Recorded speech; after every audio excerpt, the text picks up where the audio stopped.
Hello and welcome to the first World Prosperity Forum. My name is Jim Lakely. I'm the Executive Vice President of the Heartland Institute, and we are streaming live from Zurich, Switzerland, not Davos. They wouldn't let us in there this week for the World Economic Forum, maybe next year, because I think we'll be back next year in Switzerland as well. And note the word prosperity in the title of this conference. In contrast to the WEF, which advocates for global economic control, we are advocating for maximum global prosperity. And prosperity only comes through free market capitalism, which is the voluntary exchange of goods and ideas. Not goods and ideas thought of by people who falsely consider themselves our moral and intellectual betters. Again, the voluntary exchange of goods and ideas with the market deciding which is best. That is the bedrock humanity has stood upon to create the only societies in human history in which people have ever been prosperous and free. The Heartland Institute, the organization that is putting on this counter-programming to the World Economic Forum, was founded in 1984, the height of the Reagan Revolution in America and the Cold War here in Europe. We have seen this since then. Though the West might have won the Cold War, the temptation to institute a social and economic model that has failed everywhere it was tried in the 20th and 21st centuries to tragic and murderous results was not ultimately defeated. That is why the need for organizations dedicated to advancing free market economics and promoting maximum individual freedom are needed now more than ever. And that is why we are here in Switzerland this week. That's why for 40 of the Heartland Institute's 42 years of existence, we described ourselves as a national think tank. National meaning our home, the United States. But for the last 2 years, we have now truly become an international think tank. We have long had great relationships and cooperation with freedom-loving people in the UK, continental Europe, Australia, New Zealand, South America, and elsewhere. But in 2024, we established a beachhead over here, just as the US military did under the direction of Dwight D. Eisenhower 81 years ago. We founded Heartland UK Europe. Lois Perry, who directs Heartland UK Europe and will speak at our forum this week, has done a fabulous job advocating for freedom.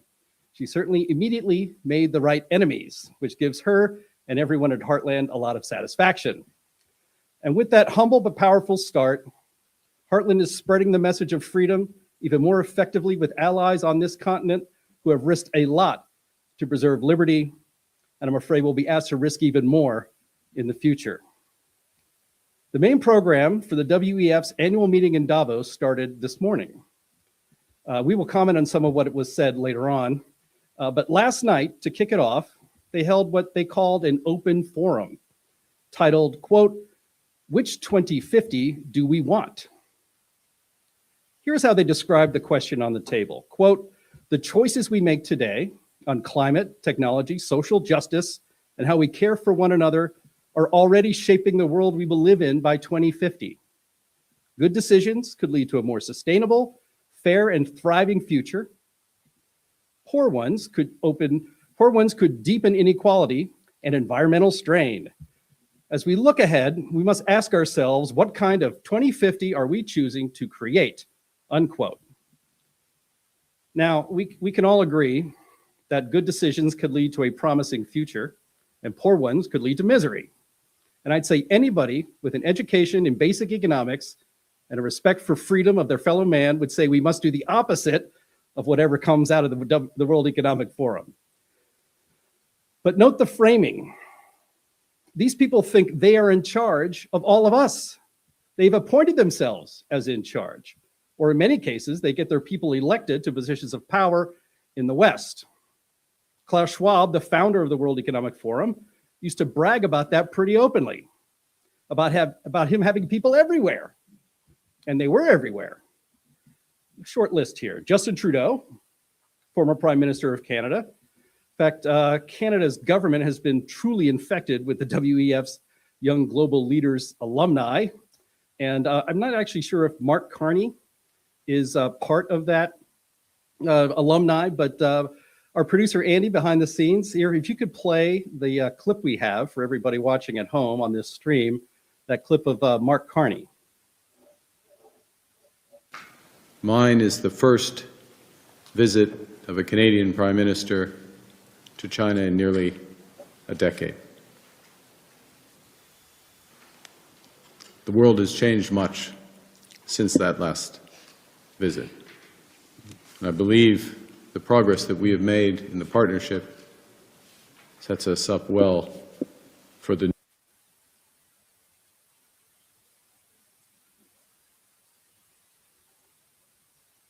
Okay, is that, I guess the video might be done. We can't hear it in the room, but that's for the benefit of everybody watching this stream right now live and also later. Mark Carney let it slip after announcing what he thought was a great deal with China, that they are organizing the New World Order. I thought that term went out with George W. Bush, or George H.W. Bush, but apparently not. Other alumni of the WEF to be our global leaders: Jacinda Ardern, the COVID commissar of the pandemic gulags of New Zealand, also former Prime Minister; Emmanuel Macron, of course, President of France; Sanna Marin, former Prime Minister of Finland; and Pete Buttigieg, the Secretary of Transportation under Biden. Well, they can't all be winners, can they, Klaus? Too bad. Not much for that one.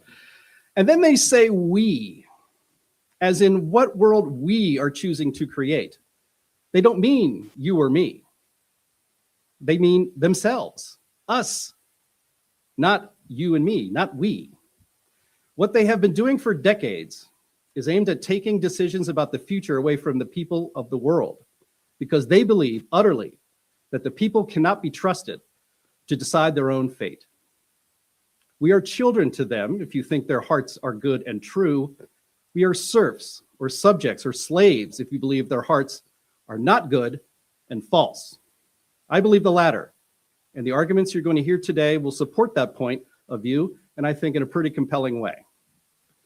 Borge Brende has taken the place of Klaus Schwab at the top of the WEF, but the mission remains the same: supplant a world in which most have chosen representative democracy, and in the case of the United States, a 250-year-old constitutional republic, with one in which the consent of the governed is meaningless.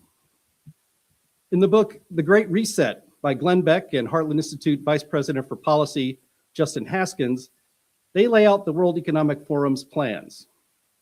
Donald Kendall from Heartland, who might bring this up in his remarks later, but at the heart of it is a public-private partnership with stakeholders, not shareholders. That is not free market capitalism. That's not even crony capitalism.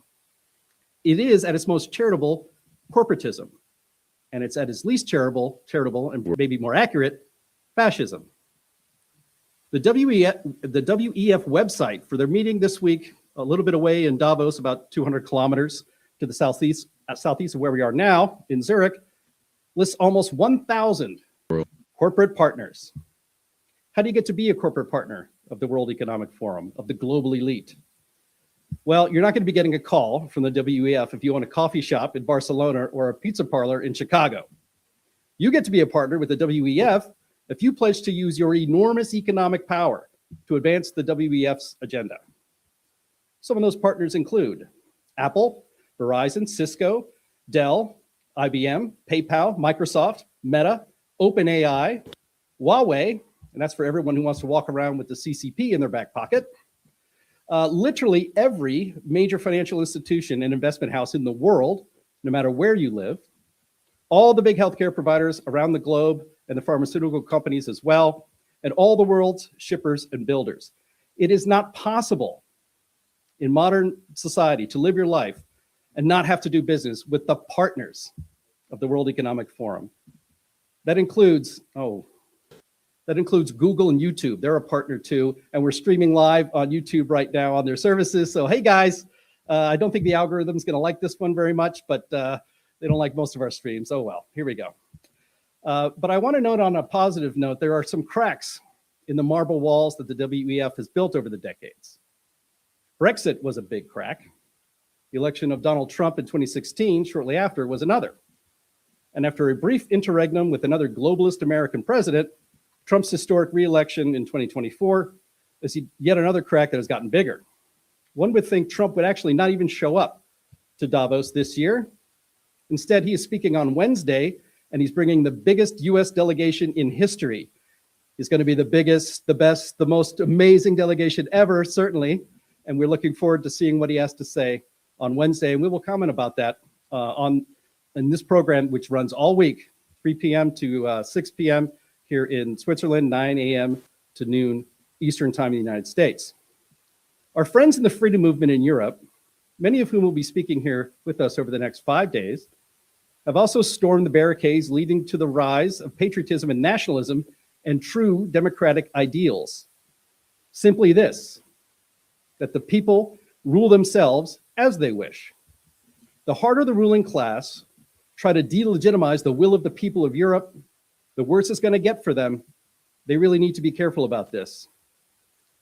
The lovers of freedom in Europe and the UK, Canada, Australia, the United States, and all the Western allies among the 2 generations before mine sacrificed much blood and treasure in the 20th century. Why did they do that? It was to leave a world in which a man's liberty is sacrosanct. That blood and treasure was spent to preserve our God-given birthright to be men and women free to create sovereign states of voluntary economic and societal cooperation. That blood and treasure was not spent to turn Europe, the West, and eventually the entire globe over to a ruling elite that stomps out personal liberty, silences and punishes any opposition to their agenda, and imposes their narrow and ruinous will upon the world. To quote James Madison in Federalist Papers 51, quote, "If men were angels, no government would be necessary. If angels were to govern men, neither external nor internal controls on government would be necessary," unquote. That is the difference between this, the World Prosperity Forum, and the World Economic Forum down the road, I think literally way, way to my left. We know the wisdom of Madison. We are men. We know we are men and not angels. And we know the WEF is not populated with angels either. And neither, we think, is it populated by men and women of good intentions. This forum advocates for liberty and self-governance. This forum advocates for the glorious poverty-eradicating miracle of free market capitalism. And this forum advocates for the messy and moral advancement and protection of freedom. That other forum celebrates a tiny but powerful ruling elite that has the freedom to fly in on their private jets, but would not share such freedom with us. The other forum sees liberty as a hindrance to governance by unelected bureaucrats. That other forum wants to institute crony capitalism and to reward its helpful enforcers. And that other forum looks at free people not as a wonder to behold and a blessing to cherish, but something to fear, something that requires control, something that threatens their plans, something on which to impose order. But as we have seen over 2 centuries now, that is not order. That is tyranny. And the Heartland Institute UK Europe, our speakers this week and our friends around the world who fight for freedom simply refuse to let that attempt to steal our liberty go unchallenged. We have a fantastic lineup of speakers for our program this week. Again, it's streaming live 3 hours a day from 9 a.m. to noon Eastern time in the United States. Go to worldprosperityforum.com and you can look at the list, and there we have the schedule and all of our speakers, which include former British Prime Minister Liz Truss and former Czech President Václav Klaus, the good Klaus. Great thinkers and fighters for freedom from at the Danube Institute in Hungary. We have friends from Poland and the Netherlands, and all of these people know quite a thing or two about freedom. And I invite you to go to that website to check out our program. And we hope as you watch this stream on YouTube, Rumble, and X, and Facebook, before we get taken down, which could happen, that you will participate in the discussion. If you have questions, we will do our best to address them in the chat, especially on YouTube, to close out each day's program of the 3 hours that we're streaming. So stay tuned, pay attention, and engage with us and other freedom lovers around the world. So I want to get our program today started in earnest and get it rolling with Donald Kendall from the Heartland Institute. Donald is the director of Heartland's Glenn C. Haskins Emerging Issues Center, where he studies and publishes on topics including government policy, culture, the new rise of socialism, which is a growth industry these days, and emerging technological issues such as the rise of artificial intelligence. So, Donnie, let's get it started. Get it started looking at what's going on. All right. Thank you, Jim. Although on professional settings, I go by Donald, but that's all right. You'll hear about more of that later. Yes, I forget exactly what the title of my presentation is going to be, but I took that as kind of a loose guideline to talk about things that I think are most important going on in the world. But it all kind of revolves around the same central point, and that's the idea that every attempt to centrally plan an economy fails because no elite class can ever match the ingenuity or the creative energy, but really, in essence, the information processing power of individuals and free markets. But we are on the precipice of a new sophisticated attempt at a centrally controlled economic system worldwide. And this is one that it streams right from the lips of people at Davos. If you were to tune into their broadcast right now, I'm sure you would be hearing stuff advocating for this sort of thing that I'm going to be talking about, although they'll put a rosier tint on it than I'm going to put on it. But before I get into any of this, I will preface everything by saying that some of the stuff that I'm going to talk about might sound a little conspiracy theory. That's just the nature of the game. As Jim mentioned, we've had a lot of experience researching into the World Economic Forum. We've done multiple books with Glenn Beck, The Great Reset. We also did one called Dark Future. Both of them, we went very in-depth into what the World Economic Forum is all about. So I'm going to try my best to root everything that I talk about in direct references, direct quotes, reports, and articles published by the World Economic Forum. So anything that I say that sounds crazy, just look it up. I'm telling you, it's real. It sounds crazy, but it's real. Before we get into any of that, we need to take a step back a little bit. And we need to go back in time to the era of the Soviet Union, because that really was kind of the best test between the free market systems of Western democracies and the command control economy pushed by the Soviet Union. And during that time, there was actually a lot of belief amongst Western academics that command economy put forth by the Soviet Union was the best course of action. They believed that would lead to better efficiencies, that a command economy would be able to better allocate resources, and achieve the aims of the ruling class that was in power. There was a lot of academics and politicians in the Western sphere that would travel over there and come back and rave about it. They would talk about how it's inevitable that at some point the Soviet Union's economy is going to surpass that of the United States. There's actually a great book on this that outlines all of this called Political Pilgrims, Travels of Western Intellectuals to the Soviet Union, China, and Cuba. It just outlines case after case of these people fawning over this Soviet model that they've got over there. I think Bernie Sanders even honeymooned in the Soviet Union, came back talking about how wonderful their train stations were. Again, look it up. It's true, all of this. But they're absolutely wrong. History laid this out very bare for us.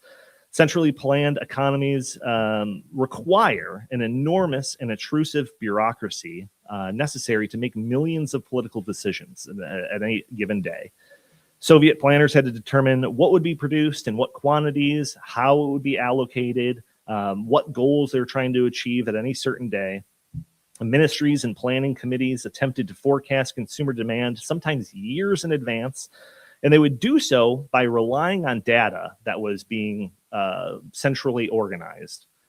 And sometimes that data would be incomplete, sometimes it would be outdated, but worst of all, it could be falsified, because there was plenty of incentive for the local area people to send reports that looked like they were doing very well.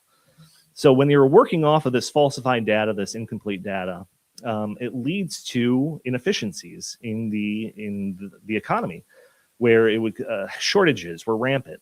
Sometimes surpluses were rampant because they couldn't match the decentralized data processing power of the free market system.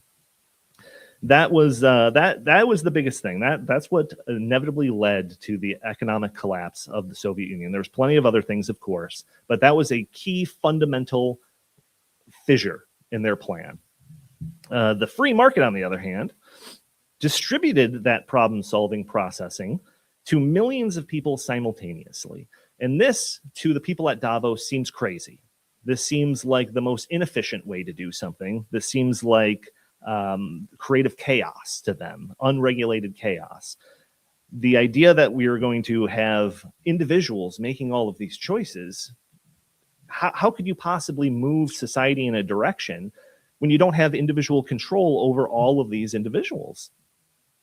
But what they failed to realize is that free markets are the most powerful information processing system ever discovered, and it's far more superior than any bureaucracy that we could possibly come up with. Every participant in the free market, whether it's an individual or a company, acts as an information processing node. They're the ones that are making independent decisions whether or not a price of a loaf of bread is too high or too low, whether or not it was worth investing in the future or holding their money back, whether or not it was better use of their time to build a chair than to write a book. You know, all of these things are made on the individual level. This is what propels the economy in a direction. This is the invisible hand that's talked about by Adam Smith. So this all led to the collapse of the Soviet Union. There was a clear winner and loser. The decentralized method of the economy surpassed the centralized command control of the Soviet Union. So the Soviet Union collapsed, and after that, it kind of took down with it this appetite to really have a command economy across the globe, at least for a few decades. They in the 90s, it was kind of a golden era for the market system. You actually saw kind of the liberalizing of markets across the globe. Some of the countries that were formerly part of the Soviet Union started to liberalize their markets. Even China started to liberalize their markets when they saw how good Singapore was doing. So you saw this gradual shift back towards this decentralized method. Now that's a whole variety of different ways to look at that, but in general, if you're looking at the macro level, there was a shift towards this decentralized, more free market system. And when it comes to socialists, the conversation got less about, hey, let's command control the entire economy, and more so about maybe we should do more social programs. Sometimes small things like we should have school lunch programs, sometimes bigger things like socializing the healthcare system. But more or less, those were about social safety net programs as opposed to just like turning the entire economy into a government controlled Leviathan. And as a side note, there's a case to be made that during this time, Marxists kind of shifted their viewpoints towards the idea of environmentalism. Because if it was harder to make the case that capitalism was causing to the increased exploitation of the working class, when the working class is saving up for a vacation or storing money for their retirement, it's harder to make that case to the average person, right? So instead of that, they started shifting their rhetoric towards the idea that, well, if we keep doing capitalism, it might be good for your 401k, but it's destroying the planet. So you actually see the ramping up of the environmentalism causes during this same period of time. But that's a whole other story. Maybe Linnea will get into that. But so all of this, this was the case for, a few decades, like I mentioned. But collectivism in general took a different route. So there's a thing in big government where they never really let an idea die. They just rebrand it and they sell it under a different brand, right? So this is what happened. We stumbled upon this just several years ago, and it was called the Great Reset. So the Great Reset is a thing that's pushed by the World Economic Forum. It was one of their giant campaigns, and it incorporated a whole bunch of different things in it. The idea of stakeholder capitalism, the concept of Build Back Better was part of this Great Reset thing, as well as like in the future you'll own nothing and be happy. All of these are kind of satellite components of this Great Reset campaign. But the backbone of the Great Reset campaign is a concept called ESG. So ESG is environmental, social, and governance metrics. The wonderful Mark Morano is going to be giving a speech on ESG later, so I won't steal too much of his subject matter, but it is very important that we understand this concept of ESG.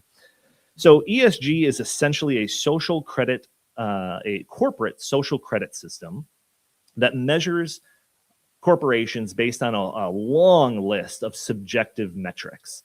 And these metrics go everything from environmental causes to, like water usage, resource usage, land usage, different pollution sort of things, all the way to, what we would call like DEI programs, diversity things, where it's, a company could be punished if they don't have the correct composite of demographics representing their boardroom. These are all things that a company could increase or decrease their ESG score, their corporate social credit score. And depending on what your corporate social credit score, you could be either punished or you could be rewarded. And some of those things, it has to do with whether or not certain investments would come your way if you had too low of an ESG score, or whether or not you'd be barred from certain financial tools, or banks not wanting to do business with a business that has too low of an ESG score. So this seems kind of crazy, but you actually, like World Economic Forum people are actually kind of distancing themselves away from it. There's actually a wonderful video of them putting out literally an apology video for talking about the Great Reset, and they'll apologize for, this sounds kind of like a James Bond villain type of scheme. We're sorry about that, But there was a period of time before this pushback to ESG that they were very upfront about what their aims were. And I have a couple of quotes here. Larry Fink, CEO of BlackRock, huge advocate of ESG. BlackRock's the largest investment house in the world. He's on the record in a 2017 New York Times interview explaining how he would use his investment firm to force behaviors on other firms. So this is the idea that if he wanted a corporation to act in a certain way or to pursue a certain goal, he could just use that leverage of his giant investment house to force behaviors of that corporation. The best example, this comes from Brian Moynihan, CEO of Bank of America. This was actually during the 2022 Davos conference, where he explained that the intentions of ESG, he explained them very clearly. He says, quote, the companies that deliver on the metrics will get more capital. The ones that don't will get less. And that'll keep pushing people in these directions. So the idea is whoever sets these metrics, this is what we want corporations to do. We want them to follow this political and ideological agenda. The ones that do that better will get more investment. They'll get more capital flowing into their coffers. The other ones will get punished. They'll get less. Like, it's very clear what they say. Again, they're starting to distance themselves from this concept now that ESG has become kind of a part of the kind of conservative lexicon now.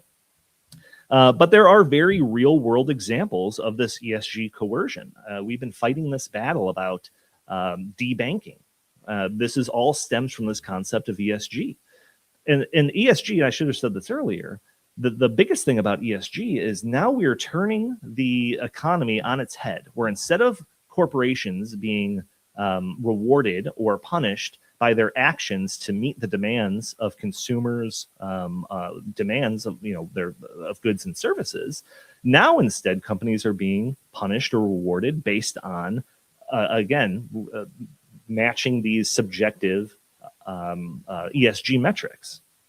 So a really good example of this is my favorite one. I bet Mark brings it up too, because it's just so over the top.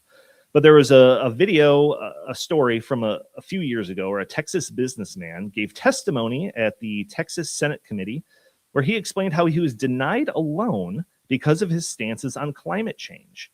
And the bank went as far as telling the man that he could get his loan approved if he tweeted out statements promoting the idea that climate change is a real and existential threat. So it didn't matter how good his business was doing. It was doing very well. He needed the loan actually to build a new factory or something like that. And they were going to deny it because of his public claims about about climate change. Like, this is the world that Davos is trying to push us into. If you don't toe the line when it comes to our ideology, you will be punished. This ESG thing, just like I was saying earlier with the rebranding, it has evolved a little bit. There's been significant pushback in the West against ESG, but we've seen it spring up again in the European Union in their Corporate Sustainability Due Diligence Directive. This is essentially ESG, although this time it's mandated by the government. But the most sinister part, I don't know if that's the proper word, but the worst part about it is that it's written in a way that gives it extraterritorial reach, where it's not just applying to business in the European Union, it's applying to any business that does business in the European Union. So that includes all major United States companies as well. It's even more far-reaching than that. The way that it's written, a company can be punished if the businesses that they do business with, upstream and downstream of their supply chain, don't meet these CSDDD metrics as well. So if you're McDonald's and you do business in the European Union, this CSDDD law affects you, but it also affects the potato farmers in Idaho that sell the potatoes to McDonald's. So you could see how this webs across the entire globe, even though it's just a European Union law. So the core to all of this whole ESG scheme, or the Corporate Sustainability Due Diligence Directive, is that it all relies on an incredible amount of data collection. This ESG thing, even if the Soviets thought about this in the 60s, they wouldn't be able to do it. There's too much information that needs to be gathered on every one of these companies to be able to generate a score for them. So the idea that now we've moved into a digital age, where everything is online, e-commerce, all of this reporting, that these companies will produce these reports on themselves. And they'll put this out there. You see all of these major companies, they put out an ESG report that just touts how good they're doing on all of these subjective metrics. Mark, I know, don't get upset. I'm talking about ESG, but I'm not going to steal all of your material, I promise. But and it's even crazier than that. If a company doesn't produce an ESG report, there are companies, there are firms that will take information of their peers in that industry and generate an ESG report for them. And if that company sees this generated report for them and thinks, oh no, we're actually doing more on salvaging land, or we're actually doing less when it comes to water usage, then that compels them to fix the record and to go in there and say, no, we're doing this. So this whole thing is devised by this data collection to determine which companies deserve to be punished and which ones deserve to be rewarded. And the thing about the day and age that we live in now, especially in the era of artificial intelligence, e-commerce, social media, everyone's got a supercomputer in their pockets, is that we are constantly generating more and more information. This is another thing that came. This again sounds like a James Bond villain scheme, but it comes from a World Economic Forum event where Al Gore went up just a few years ago and started talking about his trace climate scheme. Now, this is Al Gore, obviously, is one of the, aside from being the inventor of the internet, he is a big champion when it comes to climate change alarmism. He, in this climate trace scheme, is basically a spy satellite network that is able to pinpoint where CO2 emissions are coming from and be able to see literally down to the factory where these CO2 emissions are coming from. It's absolutely real. Again, this is why I preface it saying that this kind of sounds conspiracy stuff. But you can look it up, Trace Climate, Al Gore. And all of this kind of reports more information that can feed into an ESG-like scheme to show which industries, which companies need to be punished, which ones maybe need a larger, a tax liability, whatever you want, whatever the central controllers want.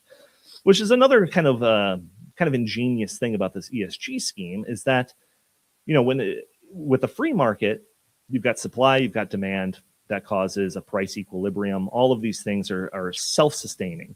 With ESG, those metrics are very subjective. What's to say that they won't add new metrics next year? What's to say they won't take away other metrics a year after that?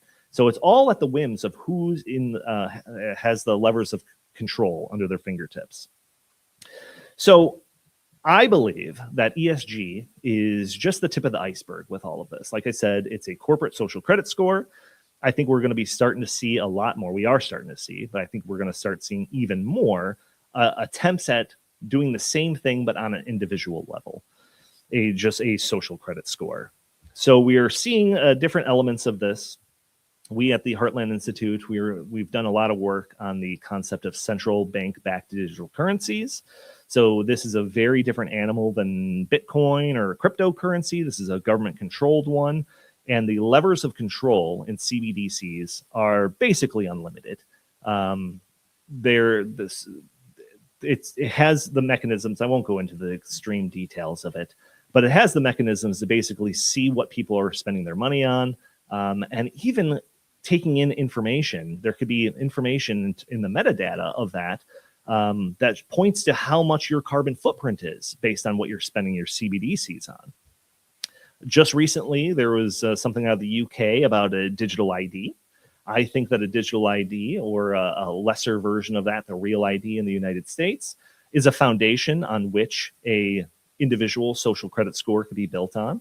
But again, all of these things require an incredible amount of data that we are all producing when we interact with anything. What websites we go on, again, what we spend our money on, the whole concept of e-commerce. In that case of that Texas businessman, what he's tweeting about, all of this stuff could be fed into a system that's determining whether or not this person is towing the line. Very much like an ESG sort of scheme, just on an individual level. So this is the future that we're going towards. Some people call it a potential digital dictatorship. I actually like that term. I kind of want to run with that. I think that's the direction that we're going in. But just imagine all of these tools if they were at the disposal of the ruling class of the Soviet Union. It's an incredible amount of power. Suddenly, the idea of a centralized command control economy don't seem to have all the pitfalls that it had back then, right? Because they are getting all that information. It's all being centrally controlled. You no longer need that decentralized network of individuals acting on their own volition. And I think the people at the World Economic Forum see this, and they see these as tools of control to be able to push society in the direction that they want. And again, when you're underpinning all of this on the idea of there being an existential threat of climate change, that we're all going to die if we don't do something, that gives them the justification to do things that sound this crazy. But the truth is that no matter how much control they have, no matter how much data they have, no matter how much artificial intelligence they utilize, they are still going to fail to the economic system of free markets and individual liberty and personal autonomy. That is the golden standard that they are striving to get towards. I believe they will never get there, because you cannot replace the entrepreneurial spirit. You can't destroy individual liberty. Everyone pushes towards liberty, and you're basically destroying meritocracy. All of these things are basically the opposite of what the human condition is. So what they will try to do when utilizing all of this will basically eradicate the entrepreneurial spirit. It'll destroy liberty, and it actually has the potential of destroying free will. Because if you're not in a position where you're making your own choices, and you're doing so because you're being coerced by a social credit score like this, then it's not really your choice. And this applies to the individual. This applies to the mega corporations that are putting out ESG reports every year. So the world is drifting towards a system where human freedom is not the default anymore. And we have to stop that. That's why this World Prosperity Forum is so important as a counter to the Davos agenda. Free markets remain the superior system. Decentralized innovation and spontaneous order are paramount. The human spirit always outperforms central control, and the future belongs to the people and not these technocratic overlords. Thank you.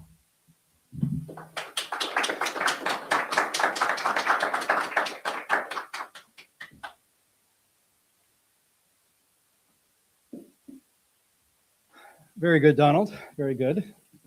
You got applause. It was fine to do it in the beginning. That would have been fine as well.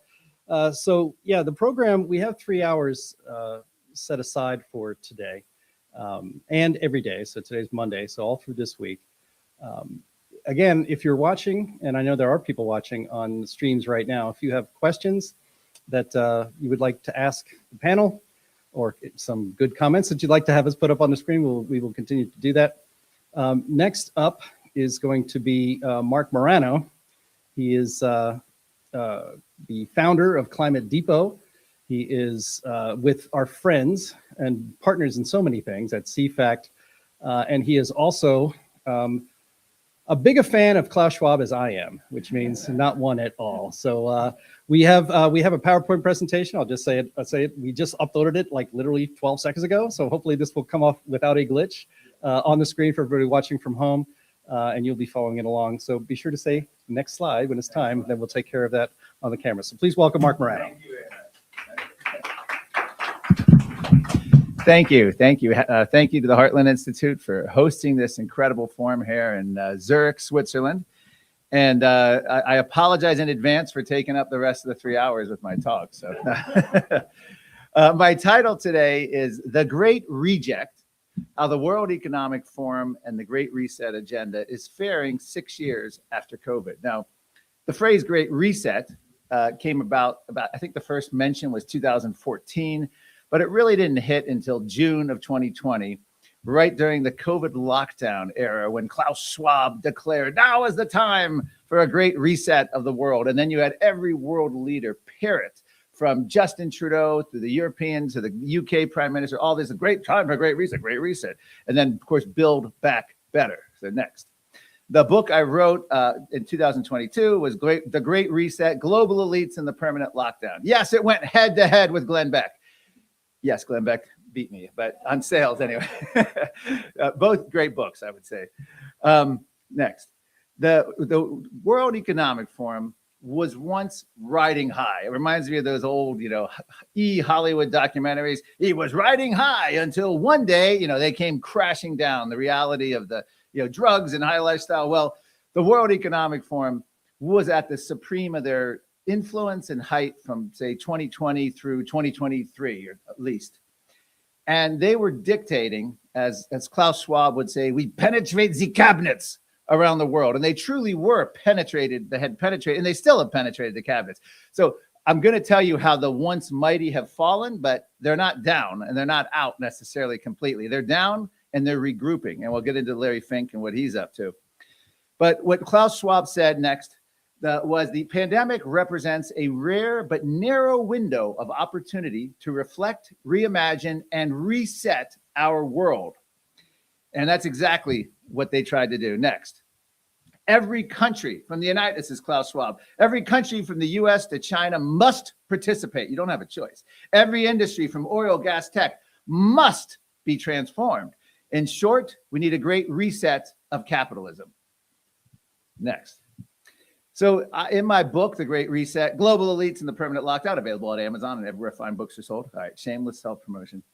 But they were looking for the intentional collapse, restriction of energy, food, transportation, free speech, property ownership, and financial system, things like ESG, the net zero banking.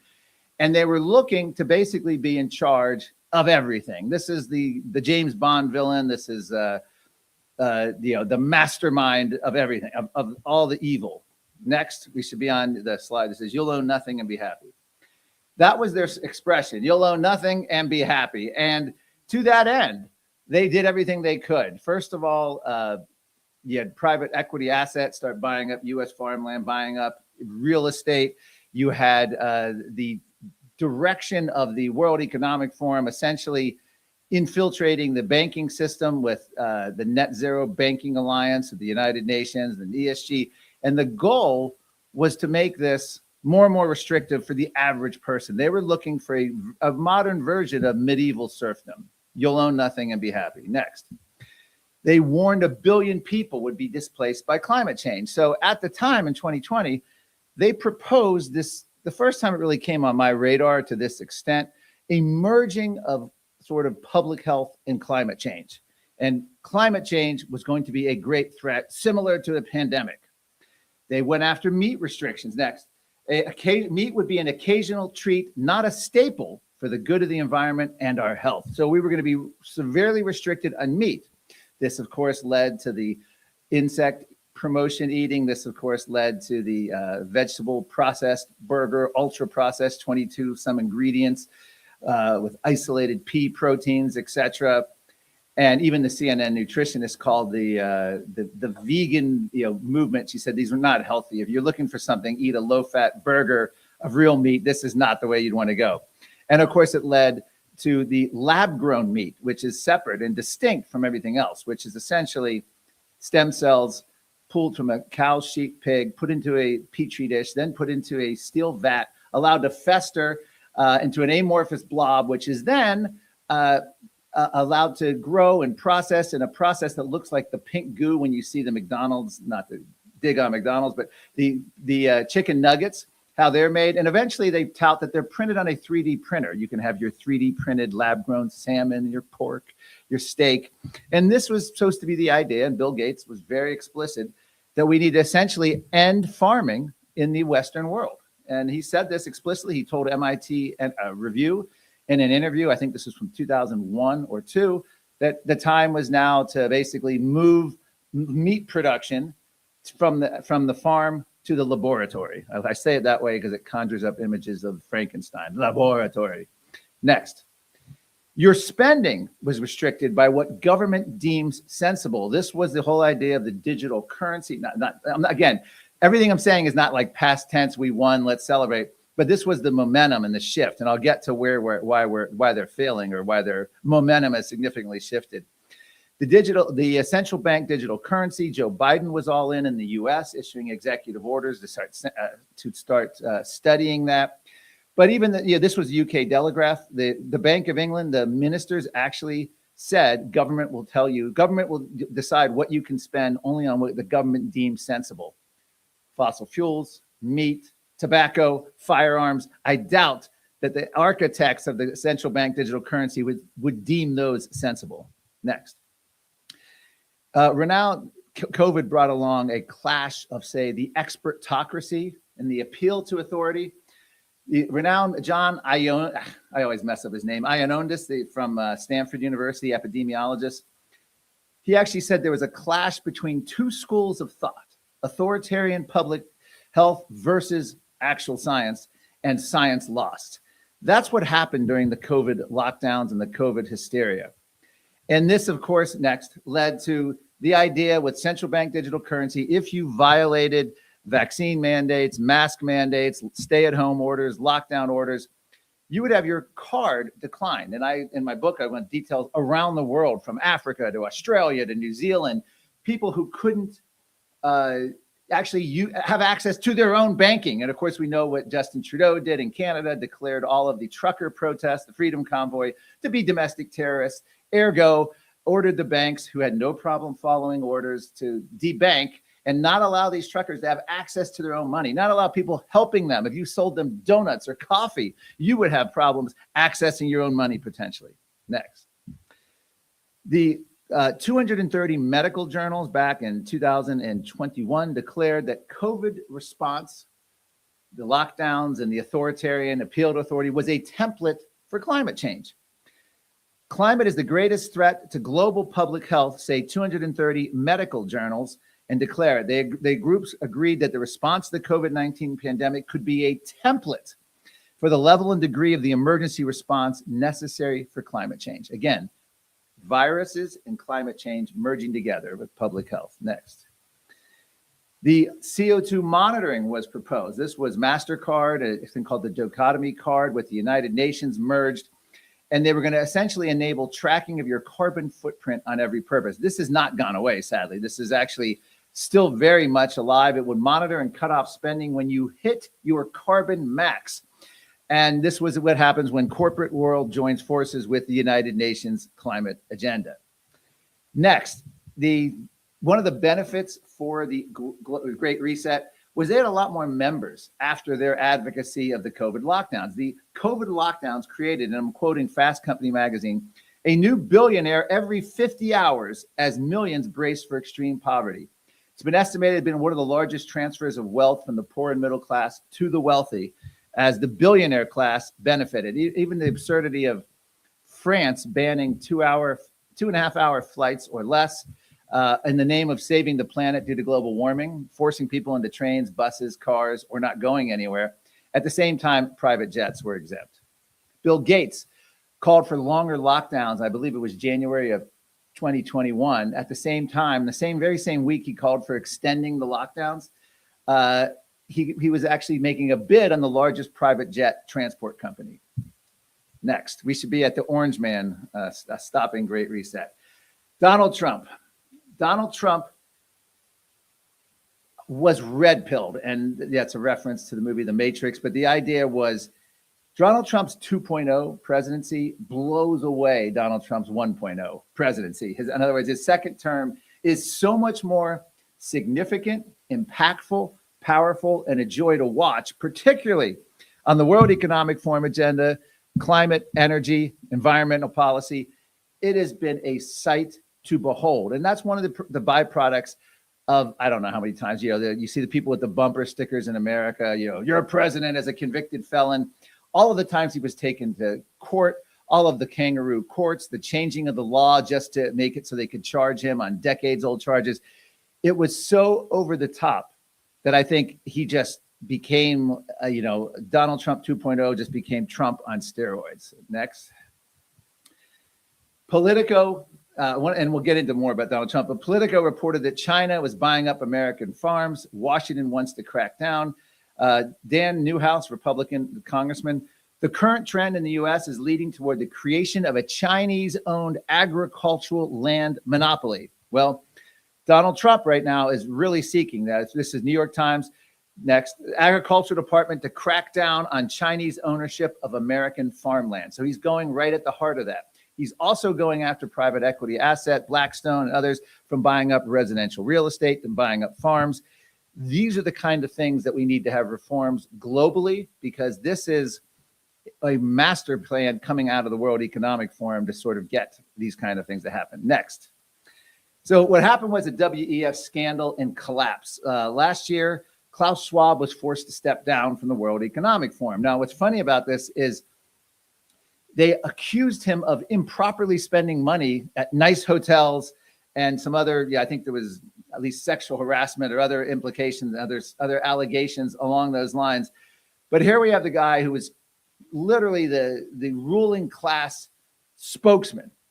And suddenly they turned on him and they realized things weren't going well for them, that they had overreached, that they had horrible PR. Having a James Bond villain as the lead face of your movement was not good. These look to be very trumped up charges. It's hard to believe, of all the crimes that Klaus Schwab would have committed, lavishly spending in a hotel on the World Economic Forum, per diem budget seems to be one of the more minor ones.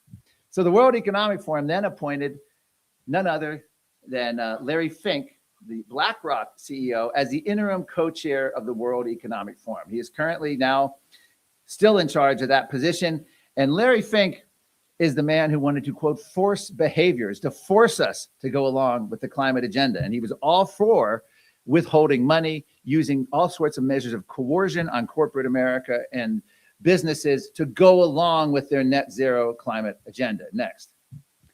And so the AI power demands have been a huge fueling of sort of the climate agenda / Great Reset agenda meeting reality. And it's fascinating to watch. I'll get into Bill Gates in a little bit, but it's fascinating to watch how Jeff Bezos is responding, how Mark Zuckerberg is responding. It's a combination of the AI power demands and Donald Trump 2.0. Mark Zuckerberg went from the most censorship-oriented promoter of any platform on Facebook to now sounding like Thomas Paine. He sounds like the greatest free speech advocate in the history of the world. And a lot of this is AI demands. Facebook is now looking to buy up nuclear power plants. Bill Gates is trying to get a lease deal with the 3 Mile Island in Pennsylvania for nuclear power to power his AI data centers. Larry Fink himself has been very explicit, and he admitted this, and I believe this was April of 2024. The world is going to be short on power, and to power the data centers and data companies, you cannot have intermittent power like wind and solar. You need dispatchable power. At that moment, when I read that and saw that, and we have a video of that, but when Larry Fink said that, it was his admission that the game is up. There is no way the billionaire class, led by people like Michael Bloomberg and Richard Branson and George Soros and Bill Gates and Zuckerberg, et cetera, we're going to be able to continue to push the climate agenda.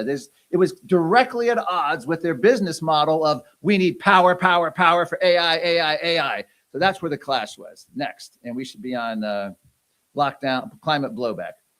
The post-COVID lockdowns were the greatest boon to killing the climate movement. And you could go back in time and watch Joe Rogan, for instance, the popular, I think the #1 global podcaster. 2017, he would have guests on who would argue global warming, is not real, it's overblown. And Joe Rogan's response, and you can go back in the archives and watch this, and be like, well, wait a minute, let me check NASA's website. And you would look at it and say, well, wait, NASA says right here, 97% of scientists, global warming's a threat. And that was good enough for Joe Rogan. He appealed to authority. If NASA said it, who's this guest I have on? They don't know what they're talking about. Boom. What happened was the entire ruling class lost their appeal to authority, the idea of the experts know better than you, shut up and listen. And that was the greatest red pill moment for the world. And the case in point on that is RFK Jr., who, by the way, completely gratuitous comment, my two most favorite Trump cabinet members, one, RFK Jr. for what he's just doing to public health. I love it. And vaccines and the dietary. People in this room may not agree with me, but he's literally my single most favorite Trump cabinet member. Tells you where I'm coming from. Second would be Lee Zeldin, who I call the EPA chief of Donald Trump, the most consequential EPA chief in history. And then my third would be Chris Wright, energy secretary, who's done a phenomenal job. In fact, he spurred the first official government pushback of the United Nations climate IPCC reports of any government in the world. This U.S. Energy Department climate report that came out earlier this year. Well, I guess not this year, but last year in 2025. Now, give the environmentalists credit because they found a procedural error of someone didn't fill it out correctly. They took it to court and they were forced to withdraw of this awesome report. But still, the report is out there. We had it, and it was an incredible report. He's one of my favorite cabinets. Sean Duffy is doing a great job, did a great job at NASA, is doing a great job at Department of Transportation, bringing in all this excess. But let's go back to RFK for a second. I interviewed him in 2014 at the New York City Climate March. He wanted to jail the CEO of energy companies for their role in the climate emergency. In his own words, he wanted to put them at The Hague as war criminals with 3 hots and a cot, 3 square meals and a cot for their violation of the global climate order. He also wanted to punish politicians who expressed skepticism about climate change. Fast forward, next, this should be RFK red-pilled. He declared in 2023, when he was announcing for president, that he was no longer going to talk about climate change at all. A man who had built decades of his entire public persona and activism, lawsuits on climate activism, walked away from the movement. And his exact quote was, he declared the World Economic Forum and Bill Gates had exploited climate change in the same way that COVID was exploited, top-down totalitarian controls on society. People now see that's just another crisis, but it's being used to strip mine the wealth of the poor and to enrich billionaires, unquote. That, my friends, is what happens from climate lockdowns. When you have one of the #1 voices for climate emergency activism basically walk away from the movement, it was a shocking. And I've seen many other progressive, left-wing, liberals, whatever word you want to say, now say, I don't believe in it. Jimmy Dore, a popular podcaster, I used to believe in climate change, but after what they did with COVID, I don't believe it at all. Become one of the biggest climate skeptics, talking about how more CO2 is good. I mean, it's amazing to watch. So many formerly left individuals have just walked away from the climate movement. I believe Heartland had Lucy Biggers on from the Free Press, another climate activist who was with AOC and Bernie Sanders, and she walked away from it and doing incredible videos now for the youth movement, basically trying to wake people up to the con that the climate change agenda is. All right, next, we should be at Trump dismantles the climate agenda. Trump deals climate blow by exiting crucial UN body. Bloomberg News just reported. The United States is pulling out of the UN climate science panel. Donald Trump, in just the last couple of weeks, and by the way, I'll take some credit for it. Why not? I was on Fox and Friends on November 9th, 2025, live from the UN Climate Summit, COP30 in Brazil. And I tried to do my best Ronald Reagan impression when he told Gorbachev to tear down the wall. But I looked into the camera and I said, Mr. President, tear up this treaty from 1992, that the basis, underlying basis for the entire climate scam that George H.W. Bush got us in. Well, within minutes of my Fox and Friends appearance, Donald Trump reposted my entire video segment on his Truth Social post.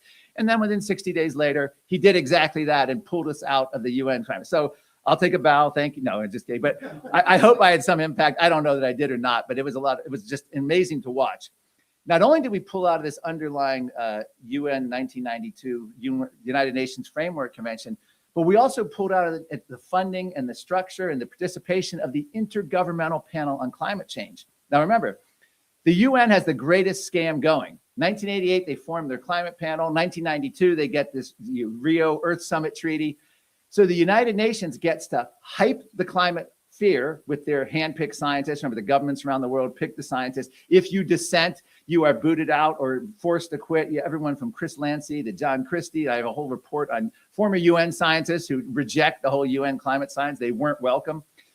But the UN gets to gin up the science and say we're facing a climate emergency. If they would never say we don't face one, because then they wouldn't be in charge of the second part, which is we say there's a climate crisis and we get to solve it. And that's what the whole UN climate process was about, the UN Paris Agreement. So it was a self-serving lobbying organization. And the former head of the IPCC, Rajendra Pachauri, actually said, global warming is my religion, my dharma, which gives you an idea of how much. And then the other quote was a UK scientist who said, the IPCC was nothing more than a political body masquerading as a science panel. So the US is out of that. And now they're saying, a UN scientist, the top head of it now, said, I am unsure how the UN IPCC can continue without the US.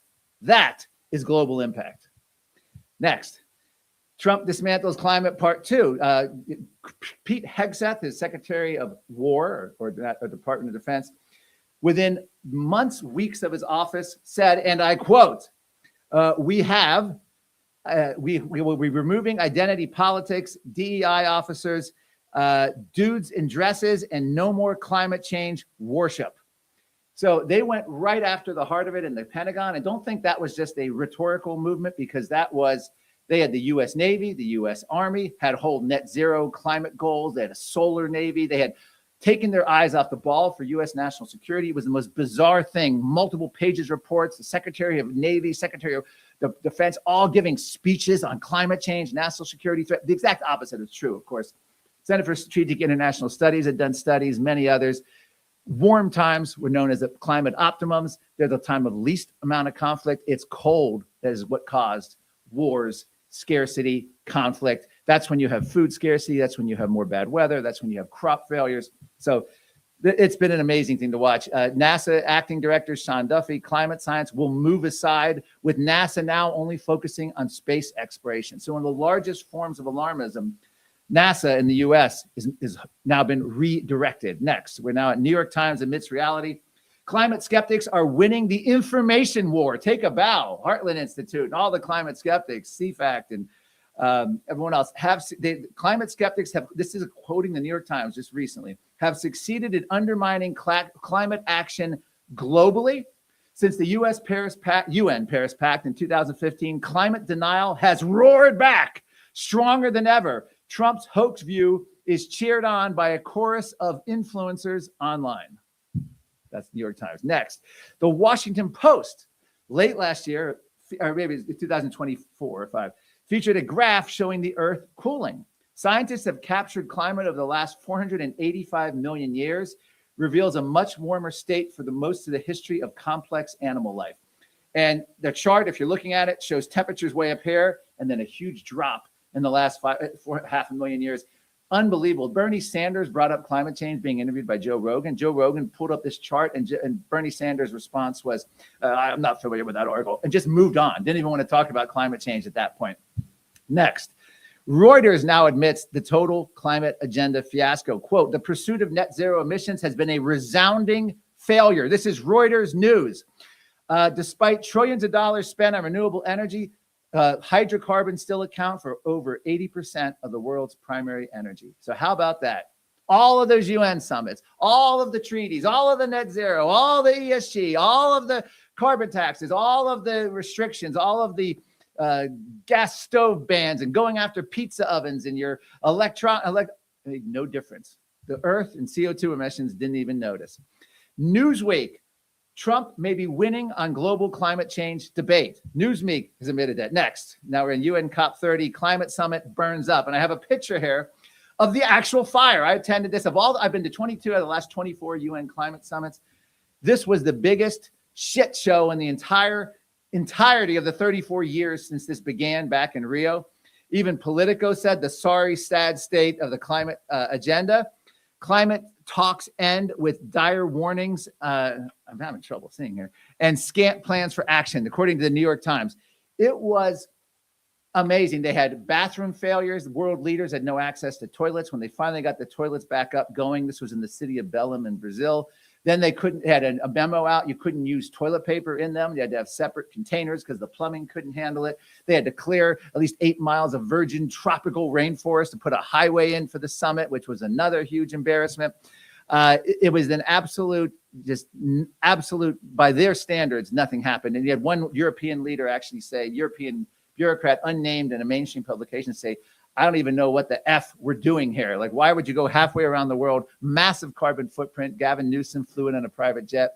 They had cruise ships, which are larger carbon footprints than hotel and airfare combined, lined up along the rivers because they had hotel shortages. So it was ridiculous. And this next one, 34 years of UN climate summits, no impact on CO2 emissions. And I have it labeled out. You can see the label here showing every UN climate summit, the level of CO2 continuing to climb. Next.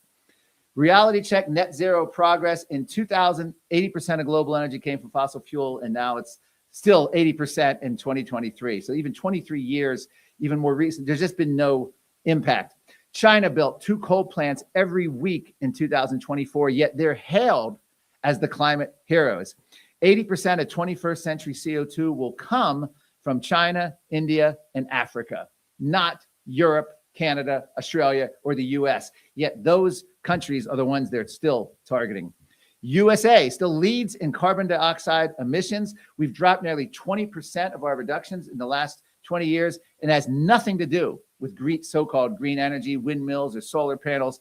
Cheap natural gas from fracking is the reason the US still leads the world. Years of climate action demolished in days. This is next. This is Bloomberg News. I love this headline because this encapsulates it. Demolished in days. My favorite was the Earth Day founder who said everything he'd worked for in his entire life had been completely destroyed within a matter of months of Trump 2.0, which is a good way of putting it, actually. This is according to Bloomberg. Trump's environmental directives are gutting the whole agenda and agencies designed to deliver them. Next. Washington Post. Democrats have gone quiet on climate. It's now the big issue Democrats have stopped talking about. That's what's most shocking. When the left, progressives, or anti-Trump forces want to oppose them, they oppose them. Look at immigration. You hear every blue city mayor, governor, international media. There's just nothing but fight back. On climate, crickets. Absolute crickets. I've never seen anything like it. And I got in this debate. Really, it was the year 2000. I interviewed Jerry Malman, U.S. government scientist, is when I really got heavily into this, but I had already been involved in the environmental, doing wetlands and rainforests and a bunch of other issues through the 90s. But in my 26 years of being focused on climate, I've never seen anything like this. Trump gutting everything they ever stood for. Billionaires are silent. Democrats in Congress have been silent. climate activists. Where is AOC? Even Greta's moved on to other issues. In fact, she flew a plane. No, it was against her will. Israel put her on it when she went there to protest. But still, it was a funny picture of her on a plane after she vowed never to fly again. There has been no pushback on this. It's almost like they realize, yeah, I think they think it's over, or they need to go stealth. Jeff Bezos, Washington Post owner, flips on climate. Bezos ends support for climate group amid fears, billionaires bowing down to Trump. The Washington Post editorial board, not a lone columnist, not a some just op-ed contributor, but their entire editorial board went after Biden's failed EV mandate just the end of last year. They said the red tape killed Biden's EV dreams along with weak demand, and they called it, quote, crashing into reality. The Washington Post editorial board turned against the climate agenda. They said symbolic gestures please climate activists, but they become a political liability when the bills come due. Shocking stuff to see Jeff Bezos doing this. The New York Times just recently announced that the entire world has soured. And it's not just the US, the whole world has soured on climate politics. Once again, this is victory after victory. I can't handle this. This is what we've done. NBC News reported in 2021 that Bill Gates was America's largest farmland owner. He's not the one in overalls. Gee, who would have thought of that? Bill Gates isn't in overalls out there. He's not the one in the tractor. He's the landlord, according to NBC News in June 9th. Well, again, I already mentioned his whole goal is to move it to, quote, synthetic beef, the entire Western world. Next, Bill Gates has now officially flipped on climate. In his Gates notes, this was covered widely right before COP30. Climate is not a catastrophe. He says the climate will not lead to humanity's design. He warns of a doomsday outlook and appears to have shifted some of his views about climate change, according to the New York Times. This was shocking. Again, AI power demands, red pill, Trump. This is amazing to watch this. UN Green Climate Slush Fund has been defunded by the Trump administration, at least by the US part.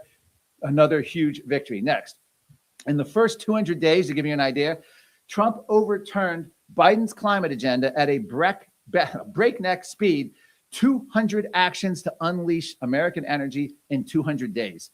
This was like just a blitz of something we have never seen by any president. And it's not just executive orders or administrative action. It's also U.S. Congress following up, going after California EV mandate and many other important votes. So it's been amazing. Wall Street, New York Times, how Wall Street has turned its back on climate change. That's the next panel. 6 years after the financial industry pledged to use trillions to fight climate change and reshape finance, the effort has largely collapsed. And that's on Larry Fink too. CNBC, next. Trump wants tech companies to foot the bill for new AI power plants. This is a big issue because many people are blaming it's particularly bad in blue states. Red states, it doesn't affect as much. But the idea of the AI data centers essentially sucking up energy, rising utility bills, and people don't like it. They feel like they're subsidizing big tech companies to come up with AI, which could be a double-edged sword. It could end up controlling humanity. Yuval Harari, the World Economic Forum, actually said, once the automation takes over your jobs, that you're going to have useless eaters, and we're going to have to occupy the new unemployed with video games and psychotropic drugs. But so AI has some negative consequences that wants to be exploited by this great reset agenda. But the Trump administration is now forcing AI companies, hopefully, to be able to make sure that they cover this and subsidize and make sure they don't go in and collapse local grids for these data centers. ESG net zero banking, go belly up. This is Bloomberg News. After Wall Street exodus, climate group explores axing the 1.5C temperature goal, which was a complete fraud, by the way. Even UN scientists admitted it was pulled out of thin air. There was no basis for it.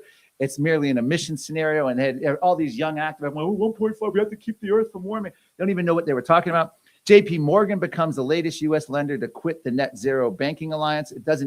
It's been completely collapsed.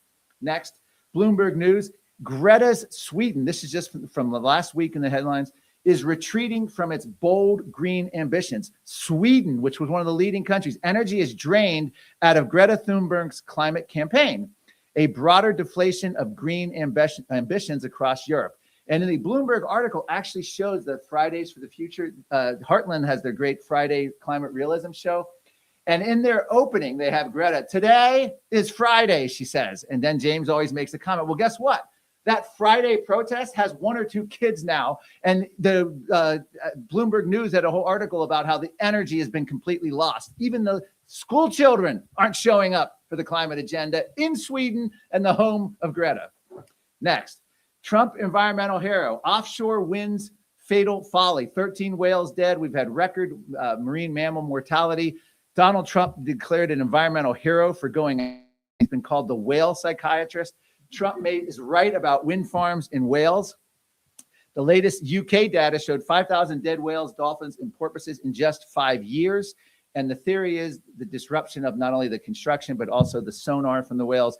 We've had these in lawsuits in the US. Trump administration is literally trying to obliterate all the offshore wind, but of course there's court cases going back and forth. Still remains to be seen, but we've defunded most of them. Next. The media is still blaming Trump. This was this week's headline. This was this week's article. I guess it was January 12th. Today's January 19th. My headline was New York Times goes full witchcraft, cites an academic. And now this is Justin Mankin from Dartmouth College, who researches climate variability. This is what he said on the hollowed pages of the New York Times. Trump is going to cause bad weather. Quote, Trump greenhouse gas emissions will cause Trump heat waves, Trump's droughts, Trump's floods, and Trump's wildfires. We've reached the points where the New York Times has now reduced to quoting academics saying that they're going to have heat waves caused by Trump and wildfires and floods. It's reached full just absurdity. Next. Axios, the world's great climate collapse. The climate agenda's fall from grace over the past year has been stunning in speed, scale, and scope. And this is an article just from the last couple of weeks. This is Energy Secretary Chris Wright. It used to be climate skeptic activists who would be declared, the most wanted with posters. Now we have government officials at the highest level with their wanted. World's #1 climate villain, Chris Wright, the Energy Secretary, who spurred that U.S. climate report, the first ever government pushback to an IPCC report. Politico calls it Trump's latest climate rollback. This is referring to all of these back in the fall, makes it all but official. Quote, according to Politico, we've lost the culture war on climate. And an Obama advisor said the left's strategy on climate needs to be rethought. You think? But there's still danger. Merging of climate into the public health agenda. Next, climate death tolls, just a reminder. They want to add climate change as the cause of death on your death certificate. This is part of the public health agenda. This came out of the Australian National University Medical School. Doctor in Canada, and then a new group was formed, was the first doctor to ever clinically diagnose a patient as suffering from climate change. Doctor, what do I have? Hate to tell you, but you're suffering from climate change. And this was a woman suffering from heat stroke. She had climate change. Continuing, Harvard School of Public Health has now linked COVID and climate. The root cause of climate change will also increase the risk of pandemics. We also need to take action to prevent the next pandemic. So we see where they want to go. They want to roll climate into public health quietly. Climate change will make pandemics like COVID more likely, according to U.S. News. Climate change pandemics. This is study after study in medical journals, journal Nature. Climate change increases cross-species viral transmission risk. Everything is about climate morphing into public health. The climate agenda has now entered the operating room. From anesthesia to heart surgery, medical procedures are being scrutinized based on their climate impact. The European Heart Journal did a carbon emission analysis of aortic valve replacement, looking at the environmental footprint of transcatheter versus surgical procedures. Now imagine you have a heart condition. You go to a doctor and the doctor says, well, here's my climate toolkit. Yes, they have that. And you have a very serious heart condition, but we could do this and you'll be fine. We're 98% certain you're going to survive, but the carbon footprint of this procedure is pretty high. Now you have a 50% chance of surviving if we go this route. This is what we're dealing with, Doc. This is absolute lunacy. Reducing anesthetics during surgery to decrease greenhouse gases, a study shows, claiming it would not affect patient care. So imagine you go in, you're in a car accident, your leg is been pierced, your arteries are bleeding out. They're like, well, we got to put you under, but do you mind if we give you a little bit less? You might feel something, but hey, we're going to try to reduce the carbon footprint. We don't want, and where you're screaming, writhing in pain. This is the kind of insanity that they're still trying to do. Again, relatively under the radar, because this is not championed by activists. This is happening quietly in the medical journals. Next, the beneficial blood sucking. This is actual NYU professor. Bioethicists wants ticks to infect people to stop them from eating meat. We argue that if eating meat is morally impermissible, then efforts to prevent the spread of tick-borne allergy are also morally impermissible, published in the journal Bioethics. They're arguing that if you get bit by the Lone Star tick on purpose, or you use the same effect to make you allergic to meat, then you'll have lower carbon footprints. It'll be a win for humanity. Next, the Atlantic, we created the pandemicine. COVID-19 is awful. Climate change could be worse. This is according to Bill Gates. This is all the underlying things. Of course, next, the reality destroys the claims of a public health climate threat. After 100 years of climate change-related deaths, climate-related deaths have dropped to near zero. And 99, 98, 97, depending on your data source, since 1920, that's meteorologist Anthony Watts. You can see the data for yourself. The idea of a unchecked climate change will lead to more viruses and death tolls is just scientifically bonkers. But they're not giving up. This was a peer-reviewed study out of UK in end of December 2024. Humans are fueling global warming by just breathing, study finds. And they actually found that, I think it was Asians have more warming agents than Africans, and they broke it down by men, women. Women have hotter air than men. Imagine that. This is actually in the study, so don't get mad at me. They injected identity politics, but this is the kind of stuff, humans inhale oxygen, we exhale carbon dioxide, which goes to the whole CO2 endangerment finding. Trump administration is trying to get rid of that, more US, but that's sort of a huge deal because they had passed this bill saying the Supreme Court allowed the Obama administration to regulate, and Biden to regulate carbon dioxide, what humans exhale from our mouth, as a pollutant under the Clean Air Act, despite the Clean Air Act never intending to regulate carbon dioxide.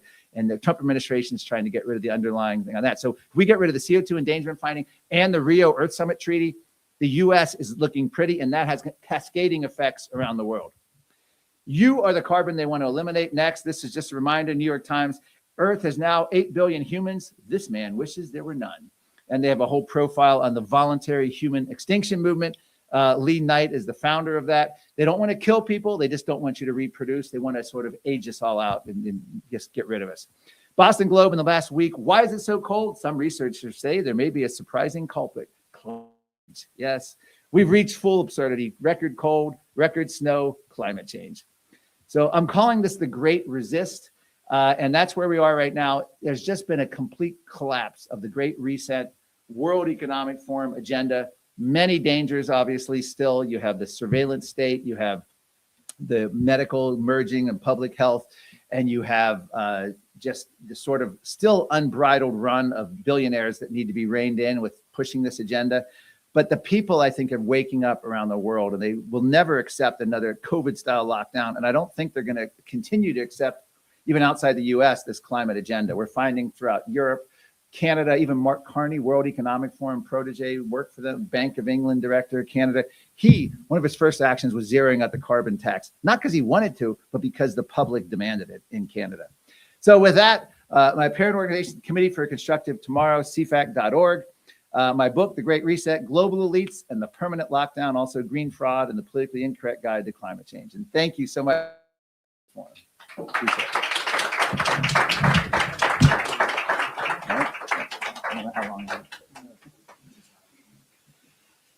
All right.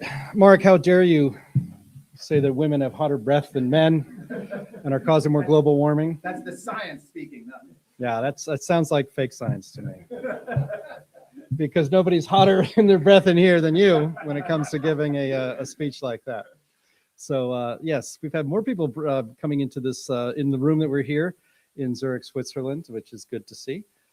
As we will move forward with our program, I just want to remind everybody watching the stream live right now to, if you have comments or questions you have for everyone who's going to be on here speaking today, we will have time for that Q&A at the end. And frankly, the people in this in our tiny audience here might also have some questions that we can address on this stream today.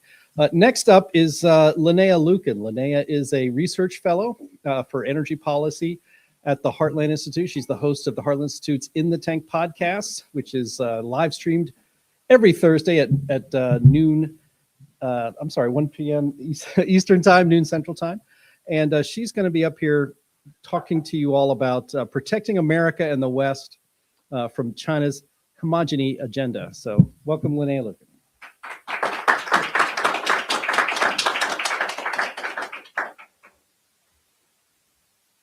Hello, thank you. I'd like to say I'm so happy to be here in beautiful, cold Switzerland. And I apologize if my voice gets a little bit rough. I live in South Carolina where the humidity is quite high even in the winter.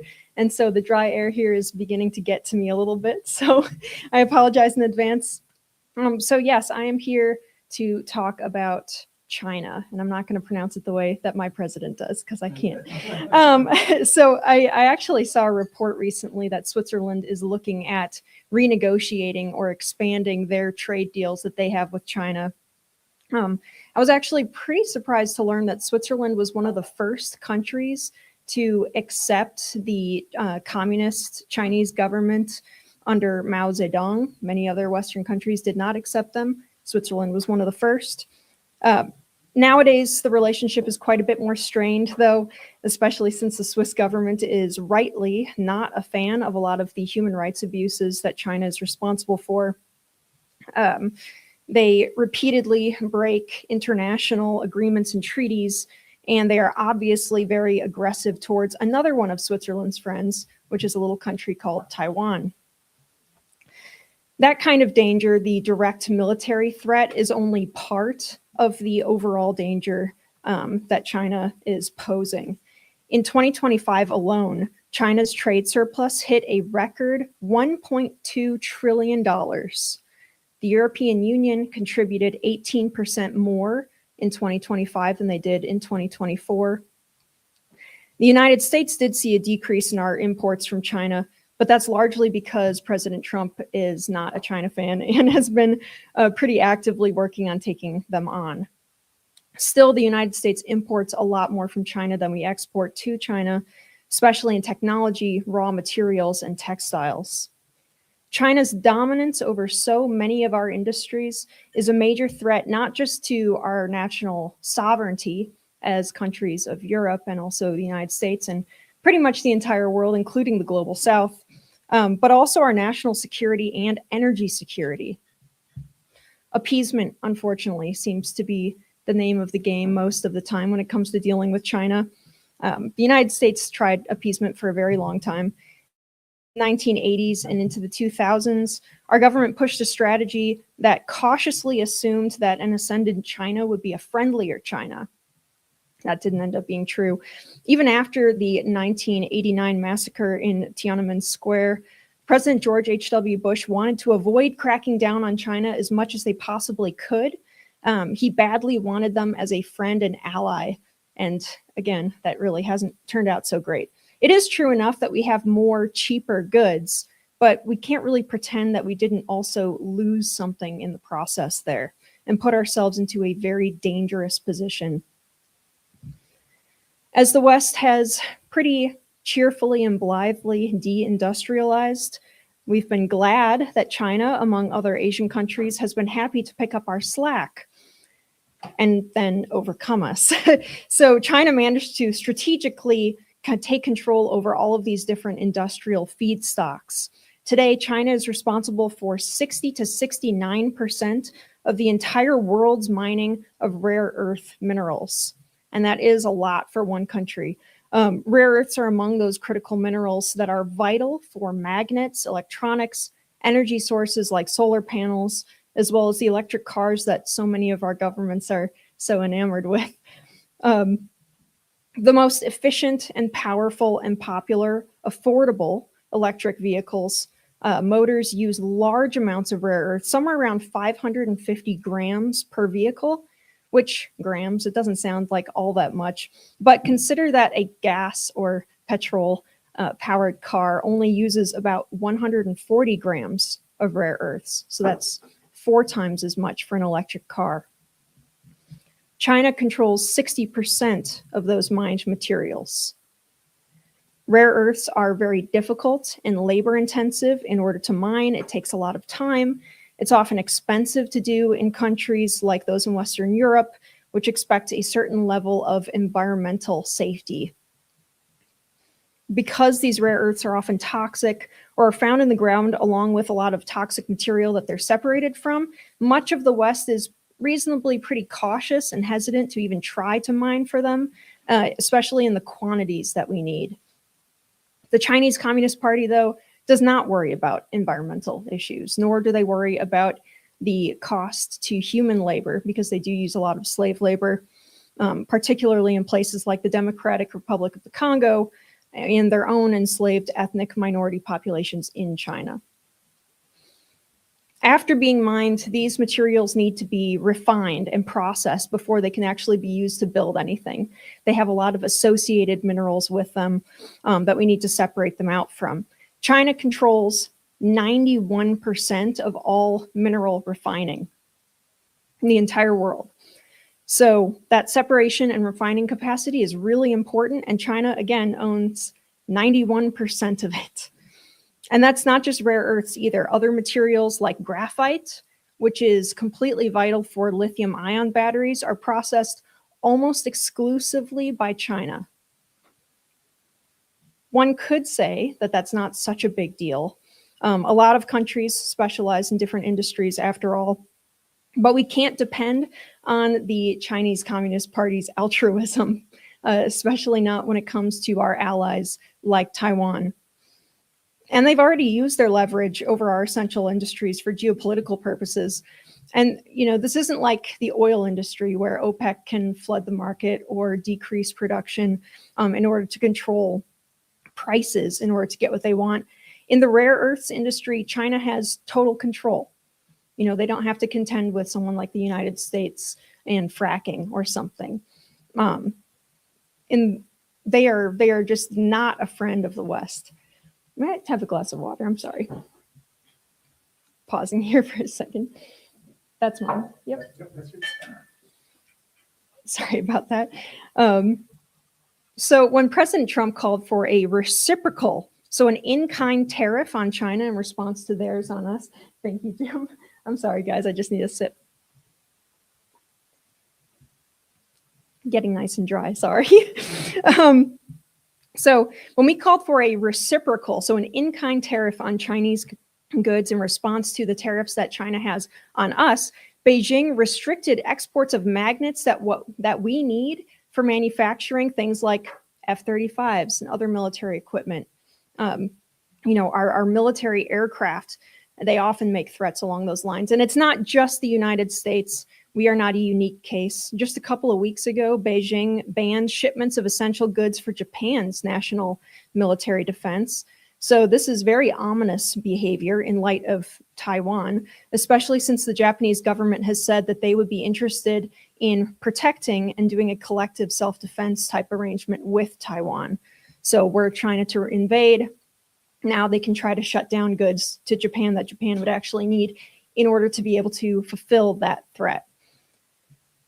And this isn't the first time that China has done this to Japan either. In 2010, a Chinese fishing vessel rammed a Japanese Coast Guard vessel near the islands of Senkaku, which are disputed, but it led to this diplomatic crisis, basically, where, again, China placed an embargo on rare earth elements to Japan, whose manufacturing deeply depends on those.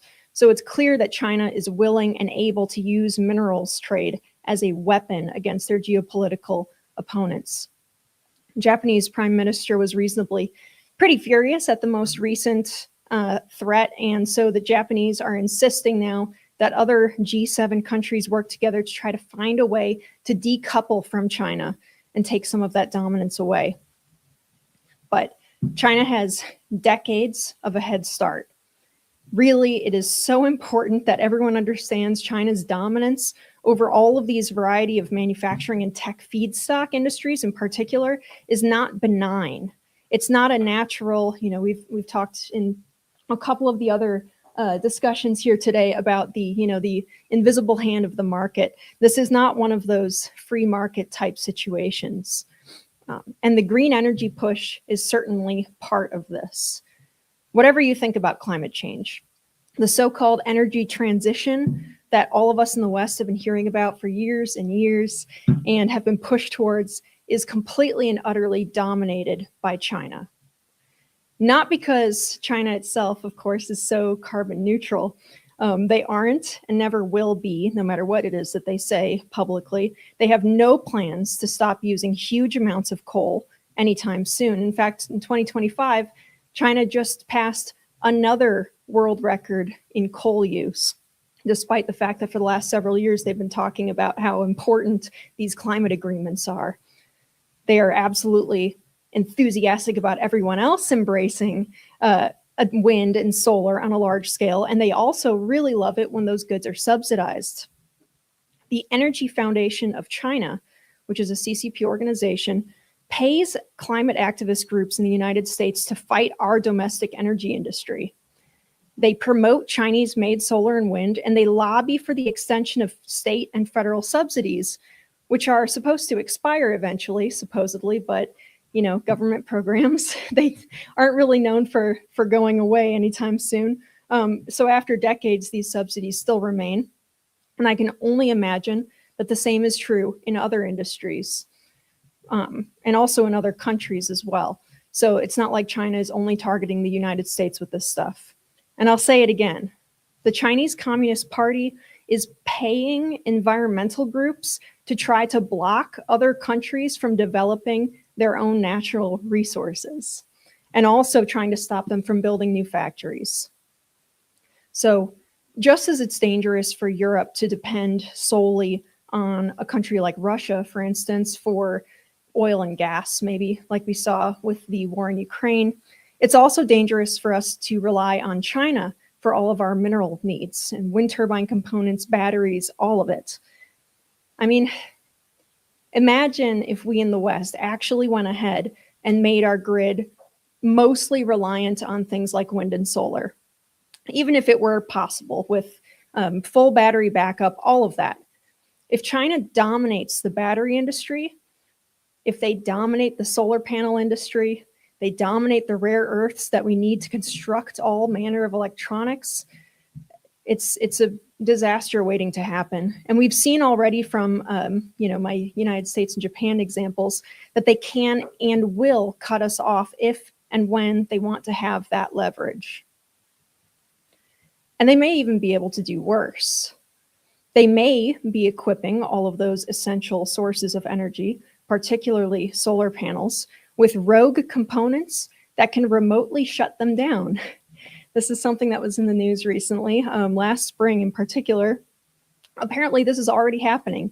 Earlier this year, the United States government and also the government of the United Kingdom were so concerned about this scenario after they discovered components in Chinese-made solar panels that had inverters that had unidentified communications equipment inside. And that communications equipment could be used to remotely shut down power generating capability of the solar panels. So imagine that scenario. We have a big transition, right, to a grid based on a substantial percentage of Chinese manufactured renewables. We load our cars, or we load our grid with electric cars in order to get around. And maybe we electrify a bunch of, military equipment. Despite the issues with range and weight. In the news several years ago, it was a thing that our own military was pushing, that we might have electric tanks and Humvees, which is crazy, but that's another discussion. And then one day, let's say China decides that they want to do something that nobody else in the world is going to be happy with them for doing, like invade Taiwan. All China has to do in that case is remotely shut down our solar, our electric cars, though they won't be very good to us anyway with rolling blackouts. You can't charge an EV without electricity, and home battery packs don't hold enough charge for an extended emergency use period. Most people do not have generators. And why wouldn't the CCP do this?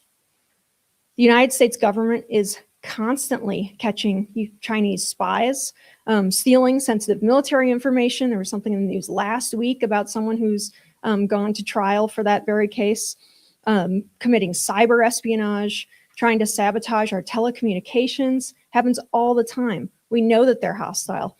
And again, while the United States is probably their most eager sparring partner right now, particularly with Trump at the helm, don't expect that Beijing isn't doing this to the technology that they send to European countries. We already know the United Kingdom was concerned about this issue as well. So what do we do? I mean, China really has a grip on all of these major industries, and it's not quite so easy to just say, build a new factory. Why don't you just build a factory? Well, it takes some time. China has a huge head start, and we also have domestic opponents to what needs to be done. So this is a long-term type of scenario. But one, we do have to start reindustrializing our countries. The West badly needs refineries in particular for minerals, and also our own mining operations. Rare earths aren't rare in that they're not hard to find. They're actually pretty much all over the place. It's just that they're so thinly spread throughout the ground, basically, that it takes a lot of earth moving in order to get usable quantities. And that's something that China has excelled at, particularly using slave labor. But the good news is rare earths are found in tailings or in leftover mined material from coal mines, but also silica and sand mining operations, which I think pretty much everybody has some of that. So there's opportunity there. Rare earths are also often associated with the other minerals that we're already mining for, like copper and gold and silver and all of that. So they can be extracted with extra processing steps. But again, companies that do this kind of mining need support and encouragement to do this. I had a little bit of an aside. I know Germany has some pretty substantial coal mining operations, and they actually, as an engineer myself, they have this. I love this machine that they have. It's a wonderful thing called the Bagger 288, which is an excavating machine that I believe is the world's largest land vehicle that can actually drive itself around. It's incredible if you look up pictures and stuff and videos of this thing moving. That is a lot of earth that something like that is moving. Rare earth minerals are associated with the kind of mines that Germany is digging out with that amazing machine. German made, by the way. And the mines, so the mines have the rare earths. We have the capacity to do this. It just takes a will. Germany could take advantage of that resource. As an advocate for free markets with the Heartland Institute here, and as little government intervention as possible, I wouldn't necessarily recommend subsidizing all rare earth mining directly. But the fact of the matter is that the reason so much of our mining and our industries are withering away is because our own governments are actively hostile towards it. For the sake of supposed environmentalism, Western governments raise as many barriers as possible against mining and machinery, making it infeasible economically in many, many cases. These barriers come in the form of burdensome regulations and fines, punishing permitting processes, especially in the United States, that require companies to hire fleets of lawyers and compliance specialists just to make sure that they don't miss anything and have to start all over again. Multi-year permitting. Administrations friendly to domestic mining and who understand the urgency of the situation with China should work to expedite permitting and cultivate a friendly economic environment for domestic mining. That does not mean throw away all the environmental regulations. We're just going to start carving off mountaintops and stuff the way that China does. Nobody wants that. But there really is no reason our officials can't take a closer look at the decades of natural resource regulations which have piled up and only become more complex and less easily navigable over time. There really is no reason except for willpower that they can't trim the excess and streamline those processes. I've been very grateful to the Trump administration, who seems to be trying their best to take a hacksaw to a lot of that. But man, it's pretty incredible. I worked in the petroleum industry as an engineer for a couple of years, drilling offshore. And I swear probably 2/3 of our time is spent sitting around waiting for paperwork to go through. It's insane. So all of this is a lot easier said than done. People often don't like big, ugly mines, and environmental groups, both the independent and those paid by the CCP, again, this is happening, fight tooth and nail to keep countries in the West from being able to use our own resources. Besides that upstream mining element, we also need to take a look at the processing and refining, which is probably the most important immediate step that we could take because we do have those resources and there are other countries that are mining for rare earths. What we need is the processing and the refining capacity. All of our own domestic mining will be for naught if we still have to send those raw materials to China, which is what we do in the United States right now. We have some rare earth mines. We send them to China, and then China sends the processed materials back to us. It's ridiculous. And again, a lot of the time that it takes to get those processing facilities up is the hurry up and wait permitting process, which governments can expedite if they want to do it. All of the West used to be great manufacturing industrial hubs. One of the saddest things in the world to watch has been the steady deindustrialization of Germany, which is mostly driven by sky-high energy costs. These are, again, unnecessary and only serve countries like China who benefit from companies like Volkswagen fleeing Germany. Factories are closing, manufacturing output is declining. Germany is a case that I really wanted to bring up here because I said at the beginning of my talk that China has a $1.2 trillion trade surplus this past year, and the European Union's contribution has grown 18%, but Germany alone makes up a third of China's trade surplus with Europe. A third. A lot of German car companies leaving. It doesn't have to be this way. It's looking grim, but again, cheap, abundant energy is the best way to stop the hemorrhaging. That doesn't mean Chinese-made wind and solar, which are dependent on the weather, of course, but it does mean natural gas, clean coal, nuclear, all sources that most of our countries have in abundance, and could make up a strong, dependable baseload power source. So, Germany, other countries across Europe, the United States, Canada can't decouple from China or save our industrial base without prioritizing affordable energy. So these are straightforward, positive policy visions, affordable energy, rebuilding your manufacturing base, refining, processing capacity. But there are some negative policies that we can pursue as well.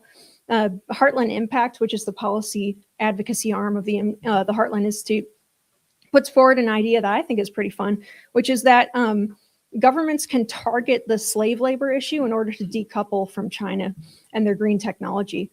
Polysilicon is one of the major materials used to build solar panels. Almost half of it comes from Xinjiang, China, which is done using the slave labor of their Uyghur Muslim populations and other ethnic minorities that the CCP sees as disposable laborers. And the same is also true, it turns out, for Chinese-made electric vehicles. So an interesting question to pose to your representatives might be, why not make it so that the government cannot invest in products that are made with slave labor? Why is it acceptable that we essentially pay China to cause human suffering while also threatening our own energy independence? It's just a terrible system. In the United States, we have a long history of struggling with monopolies in industry. Most massive monopolized industries are held up or aided by government and are not the result of natural markets. In China's case, the hand that's aiding the monopolization of critical industries is that all of our Western governments and our insane insistence on handing China control over our base feedstocks is because our governments think we don't feel like making things anymore. We don't feel like being a little bit self-sufficient, in industries that control our literal standard of living, right? So we in the West, nations like Switzerland and Germany and Poland, the United States, the United Kingdom, all over Europe could reclaim the industries that used to power and enrich our nations, and at the same time protect ourselves from China's hostility. And we can do this by expediting domestic mining and refining with environmentally sound regulations, but not the kind of overkill that freezes industry. maybe by avoiding and canceling government invested in products tainted by slave labor, and by working together, not like the globalists who want to impose their will on all of Europe, but as sovereign nations allied towards decoupling from the Chinese Communist Party's influence. Maybe if we can do at least some of that, we can actually start rebuilding a more resilient supply line. So that's what I got.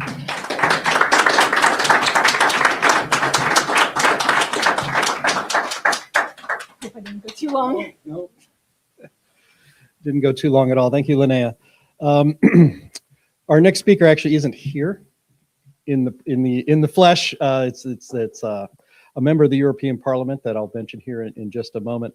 I wanted to again encourage people watching on the stream to leave some questions for us that we'll have here at the end of the program.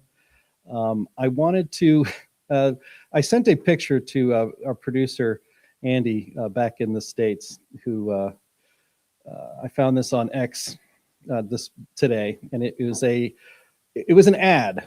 It was an ad with a WEF hook to it. It was an ad for helicopters, for a helicopter ride. And if maybe you guys can't see it here in the room, but it'll be on the screen for people watching online. It says it's from a company called Fly Blade, I guess Blade. It says, "You're going to Davos to save the world. Let Blade save you a few hours." And it shows a picture of a helicopter flying over. It's a nice village in Switzerland. So I thought that was pretty funny. It really encapsulates, actually I got to hand it to that company for leaning into that whole idea. And I wish them all success, since they're, as far as I know, an honorable private company. So our next speaker is Harold Wilimski. He really wanted to be here today with us in person. He's a member of the European Parliament, and they're still in session. And he did not feel right, because every time the European Parliament is in session, your freedom's at risk. So he thought he must stay there and do his best to protect your liberty. But he's a member of the, Harold did record for us about a 9.5 minute video of some remarks reflecting on his experiences fighting the left in the EU Parliament. Harold is, the Parliament Institute got familiar with Harold about 2 years ago, maybe 3 years ago. And it's been a wonderful relationship. And he's helped us, the Heartland Institute, grow our presence and physical presence. We come to Europe a lot more now than we ever used to. And it's good to keep, every time we come across the Atlantic Ocean, we find more friends of liberty to partner with to help advance liberty across the globe. And I would also just mention, while I have the opportunity, I want to thank everybody watching this and everybody who supports the Heartland Institute. We are a nonprofit organization in the United States, so you can give to us tax-free if you want to reduce your tax burden. Giving for freedom to the Heartland Institute is a great way to do it. So, but none of this is possible without the support of all those who donate to the Heartland Institute, and we would love for you to join them. You can go to heartland.org. There's a donate button right on the top, and we'd love to have your support. But again, so Wilimski, he's a member of the Freedom Party of Austria and vice chairman of the EU's Patriots for Europe. And again, this is his reflections, about 10 minutes, on his experiences fighting the left in the EU Parliament. So please queue up and play that video for everybody. Ladies and gentlemen, friends of freedom, unfortunately, I won't be able to be with you in person, as we have plenary sessions in Strasbourg all week, and I want to take part in as many votes as possible. This is my small contribution to pushing back against the woke and left-wing madness that, unfortunately, still dominates here. But first, let me thank you, the Heartland Institute, for organizing a counter-event at the same time as the World Economic Forum. The World Economic Forum is a shadow government, an unelected club of elites that operates without transparency, acts behind closed doors, and is committed only to its own agenda, globalization and the maximization of its own profits at its own agenda. Globalization and the maximization of its own profits at the expense of the general public. Its participants fly on private jets from all corners of the world, only to lecture everyone else about the so-called Green Deal, which is nothing more than a massive green scam. They claim to stand for more democracy and transparency, yet they themselves were never elected. They call for increased surveillance of ordinary people, oppose free speech, and advance the agenda of unelected elites. That is why a counter-event like the World Prosperity Forum is so important. Freedom, democracy, and prosperity for the people instead of control, surveillance, and globalization. Thank you, James Taylor, and all the other wonderful representatives of the Heartland Institute for this initiative. Politicians, influencers, and scientists are coming together here to formulate a clear alternative to the highly controversial World Economic Forum. To put in someone dramatically, the dark forces in Davos, and here with you, the forces of light in Zurich. Nothing here is secret. Everything is transparent, everything is traceable, and everything is in the interest of the people we serve. A similar controversy is currently unfolding in the European Parliament. There is still a majority of leftists, Greens, socialists, communists, and many fake conservatives. But the majority is shifting. And we, as an alliance of conservative, freedom-loving patriots, are rapidly growing stronger. There are 3 groups in the European Parliament, all of which serve their countries in different ways, are decent patriots and demand democracy, freedom, and more sovereignty for their home countries. It is, of course, my group of patriots, whose founding fathers are Viktor Orban, the Hungarian Prime Minister, Andrej Babiš, the Czech Prime Minister, and Herbert Kickl, the future Austrian Chancellor. We are the strongest in the House, and with the French Rassemblement National, with Marine Le Pen and Jordan Bardella, the strongest force in France at our side. Then there is the group of the so-called European conservatives and reformists, which is dominated by the party of Italian Prime Minister Giorgia Meloni. And then there is the group of European sovereignists led by the German AfD. The AfD in particular also has very strong support from the Trump administration. And it looks very much as if the next Chancellor of Germany, the largest country in the EU, will be from the AfD. We are increasingly acting as 3 groups, pursuing a common goal on key issues, and we are moving closer and closer together. Politically, I really like that. This is not surprising, considering how a still left-wing majority is acting in the House. I will give you 2 specific examples. First, the far-left Ilaria Salis, an Italian member of the European Parliament who was imprisoned in Hungary. She is accused by Hungarian authorities of 3 counts of assault with iron bars and hammers. She is also accused of being a member of a criminal organization that carries out manhunts. She was elected to the EU Parliament from prison. Crazy. However, the motion to waive her immunity and bring proceedings against her was rejected by the majority of the EU Parliament, also with the help of the fake conservatives. Unbelievable.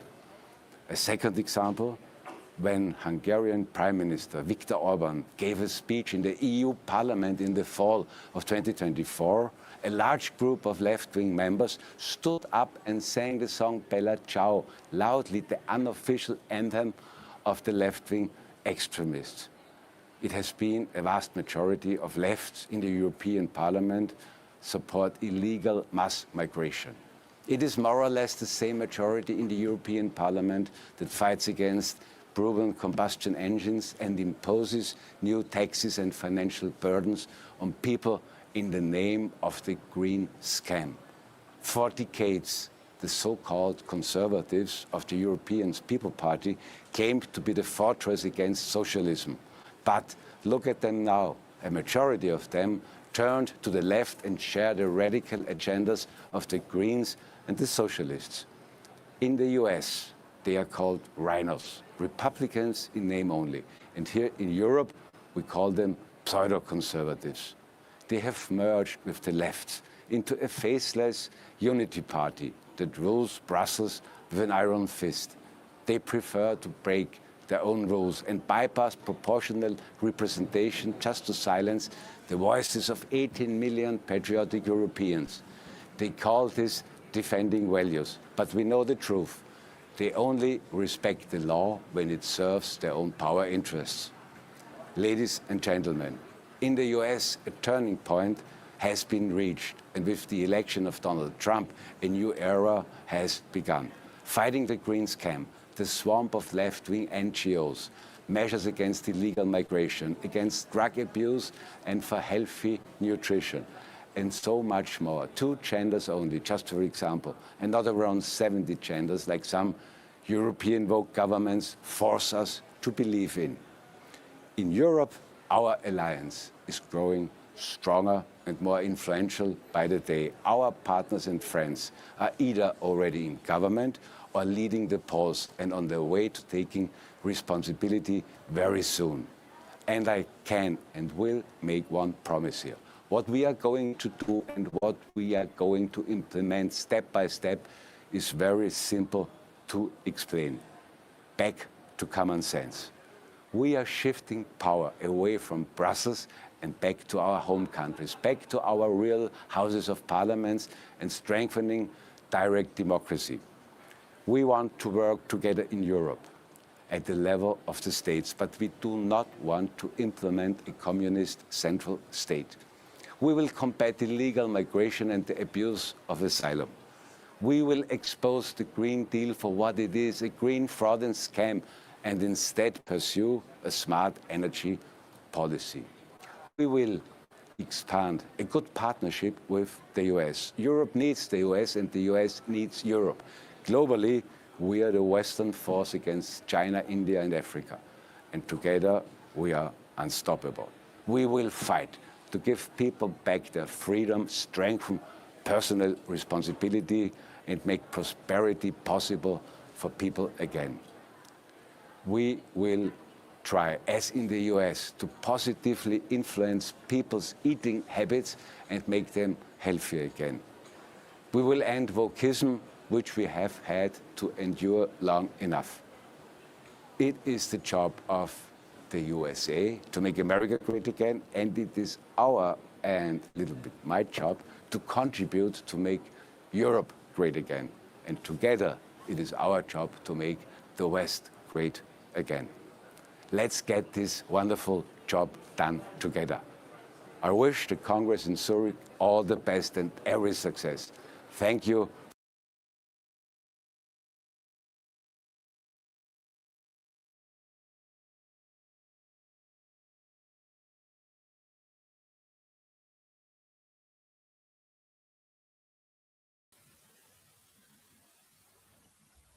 All right, is that the end of the video? All right.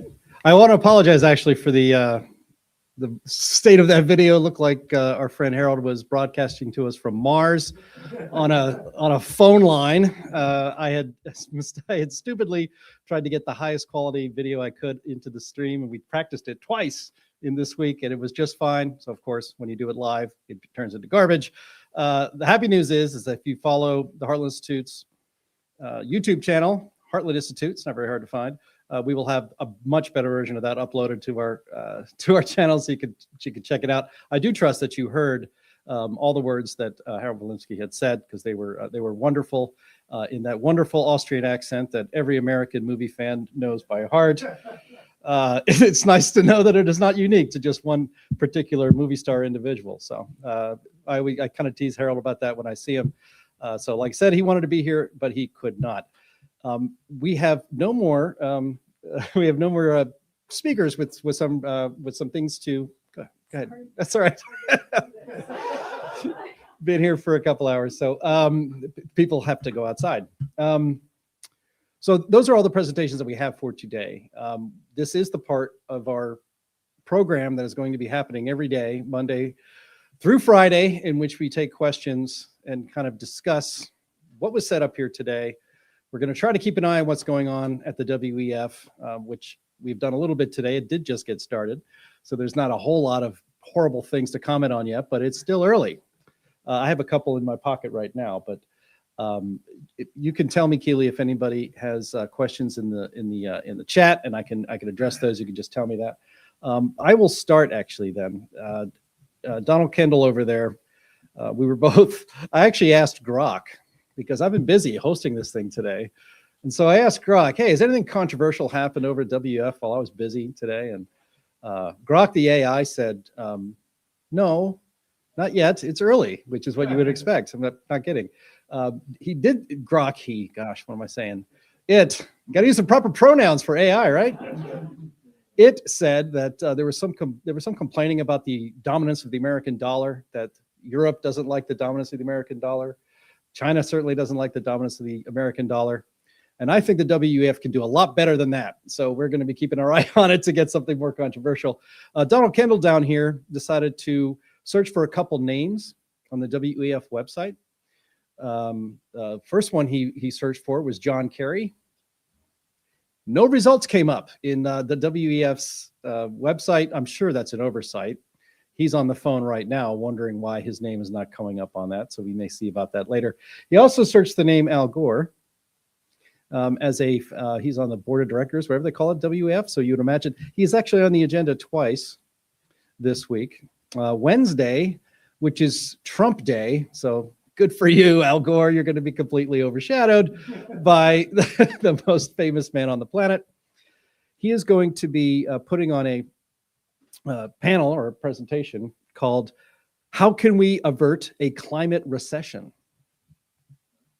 Yeah. That's right, Mark. Yeah, I know. Climate recession. I mean, I think a lot of people in this room would probably agree that climate alarmism is in a recession. So that's good news. But, oh yeah, that's true. But this is something that maybe I think is indicative of the way the world has changed, which was a lot of what Mark Morano said in his presentation today, that we are not really living in the same climate world that we were just 2 years ago, 5 years ago, or 10 years ago. So climate recession is kind of apt. But the description here, maybe the panel can discuss this, and people here in our audience can also chime in. The description here of this panel, how can we avert a climate recession? 2015 marked a high point for climate consensus and multilateral cooperation. Ding. That's true. Over a decade later, national and regional agendas have diverged. Despite this, a growing range of actors across the public and private sectors continue to advance progress and innovation in climate ambition, forging new alliances and initiatives along the way. What does meaningful climate ambition look like in an era of polarization, economic constraints, and geopolitical tensions? Mark Morano, answer that question for everybody. Read the last sentence again. It's a little bit academic. This is a lot less dense than most WF descriptions. Come on, you got to give me a break. What does meaningful climate ambition look like in an era of polarization, economic constraints, and geopolitical tensions? Well, I think what they're going to conclude is they need to lay low right now. And I think that's ultimately what they have been doing. The last thing they're going to want to do is come up with a giant climate ambition and headlines and here's a new thing, and we need countries to sign on, and we need this declaration. They know the public doesn't support it. Harry Enten, CNN's pollster, said, at least in America, that the level of concern about global warming is at 1980s levels, according to the Gallup data and going back historically. And he was shocked by it. CNN was shocked by it. So it's hard to believe they're going to do anything. The climate ambition is going to be very muted. I think it was Donald mentioned the climate trace that Al Gore is doing there. I think they see this as an opportunity to lay low, to get surveillance systems in place, to get algorithms, to get public health and climate merging. They're just sort of biding time right now. They consider Donald Trump's presidency and the whole populist movement globally to be essentially a kidney stone that they have to pass through the system. It's hurting, they're in pain, there's gonna be blood, but it's not fatal. That's what they're looking at. So to my answer to their question and what I think they're going to do is basically lay low in so many words and continue to strategize and monitor this, because I don't expect any big declaration, because it would be foolish for them to do it. They're not that dumb, I don't think. Okay. Can you pass the microphone down to Donald? And You can look at that camera over there and instead of ignoring our audience like Mark just did. That one. That one. So Mark covered this in his presentation, but I just want to double down on it because I do think it was like a humongously monumentous occasion when Larry Fink, CEO of BlackRock, huge proponent of the whole agenda, it was at a WEF conference, and he said, like Mark mentioned, that wind and solar was not going to be sufficient to basically power the AI revolution. My jaw dropped. I thought I was watching an AI video when I saw this because I could not believe that Larry Fink would admit this on a World Economic Forum stage.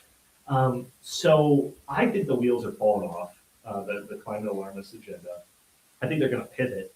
I think that for the vast majority of the last decade or so, when it comes to the climate alarmist game plan, it's all been about reducing the amount of energy being produced and to shift it towards wind and solar, the whole net zero concept.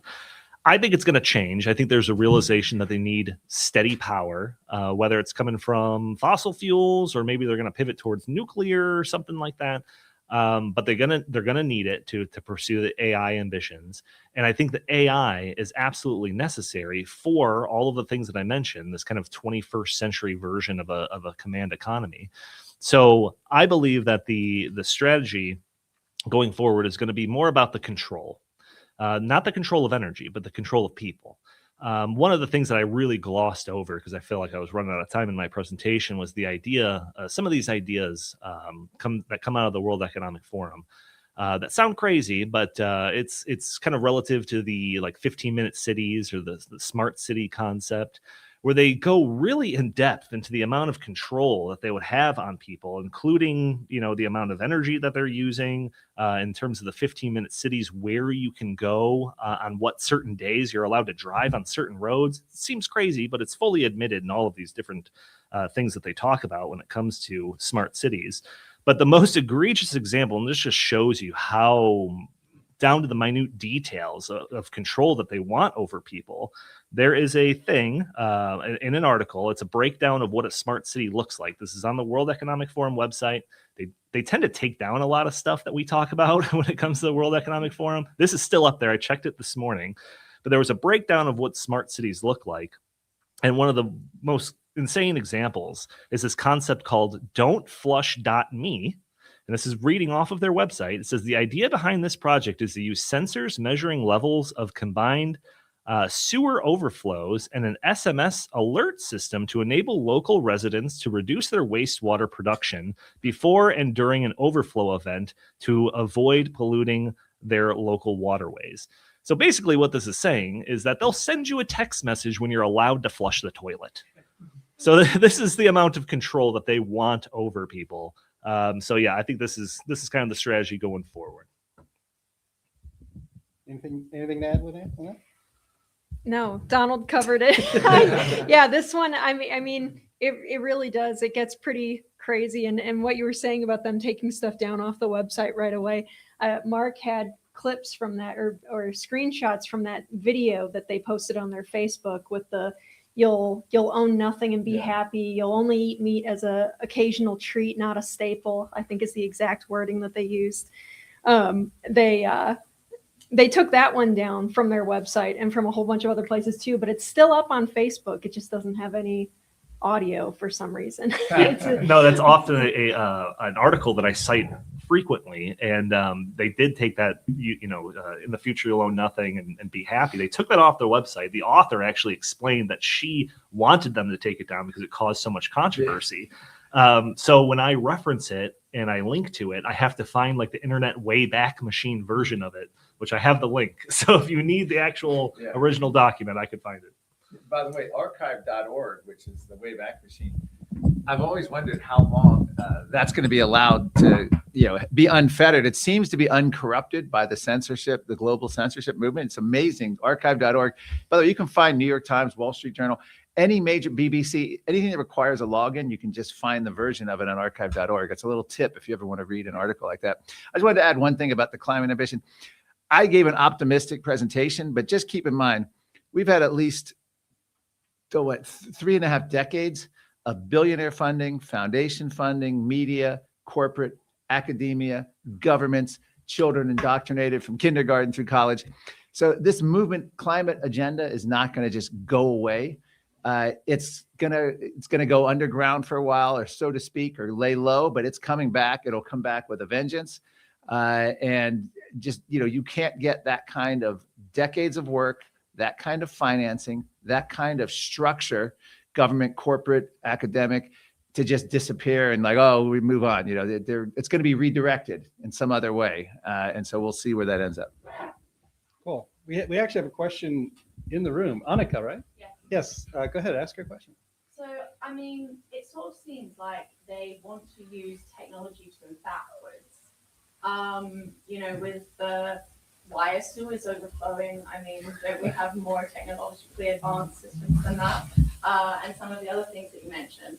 Do you think that is like a socialist characteristic, or why aren't they wanting to use technology to advance us? Do you think this is just another form of control if we're kind of being sent backwards?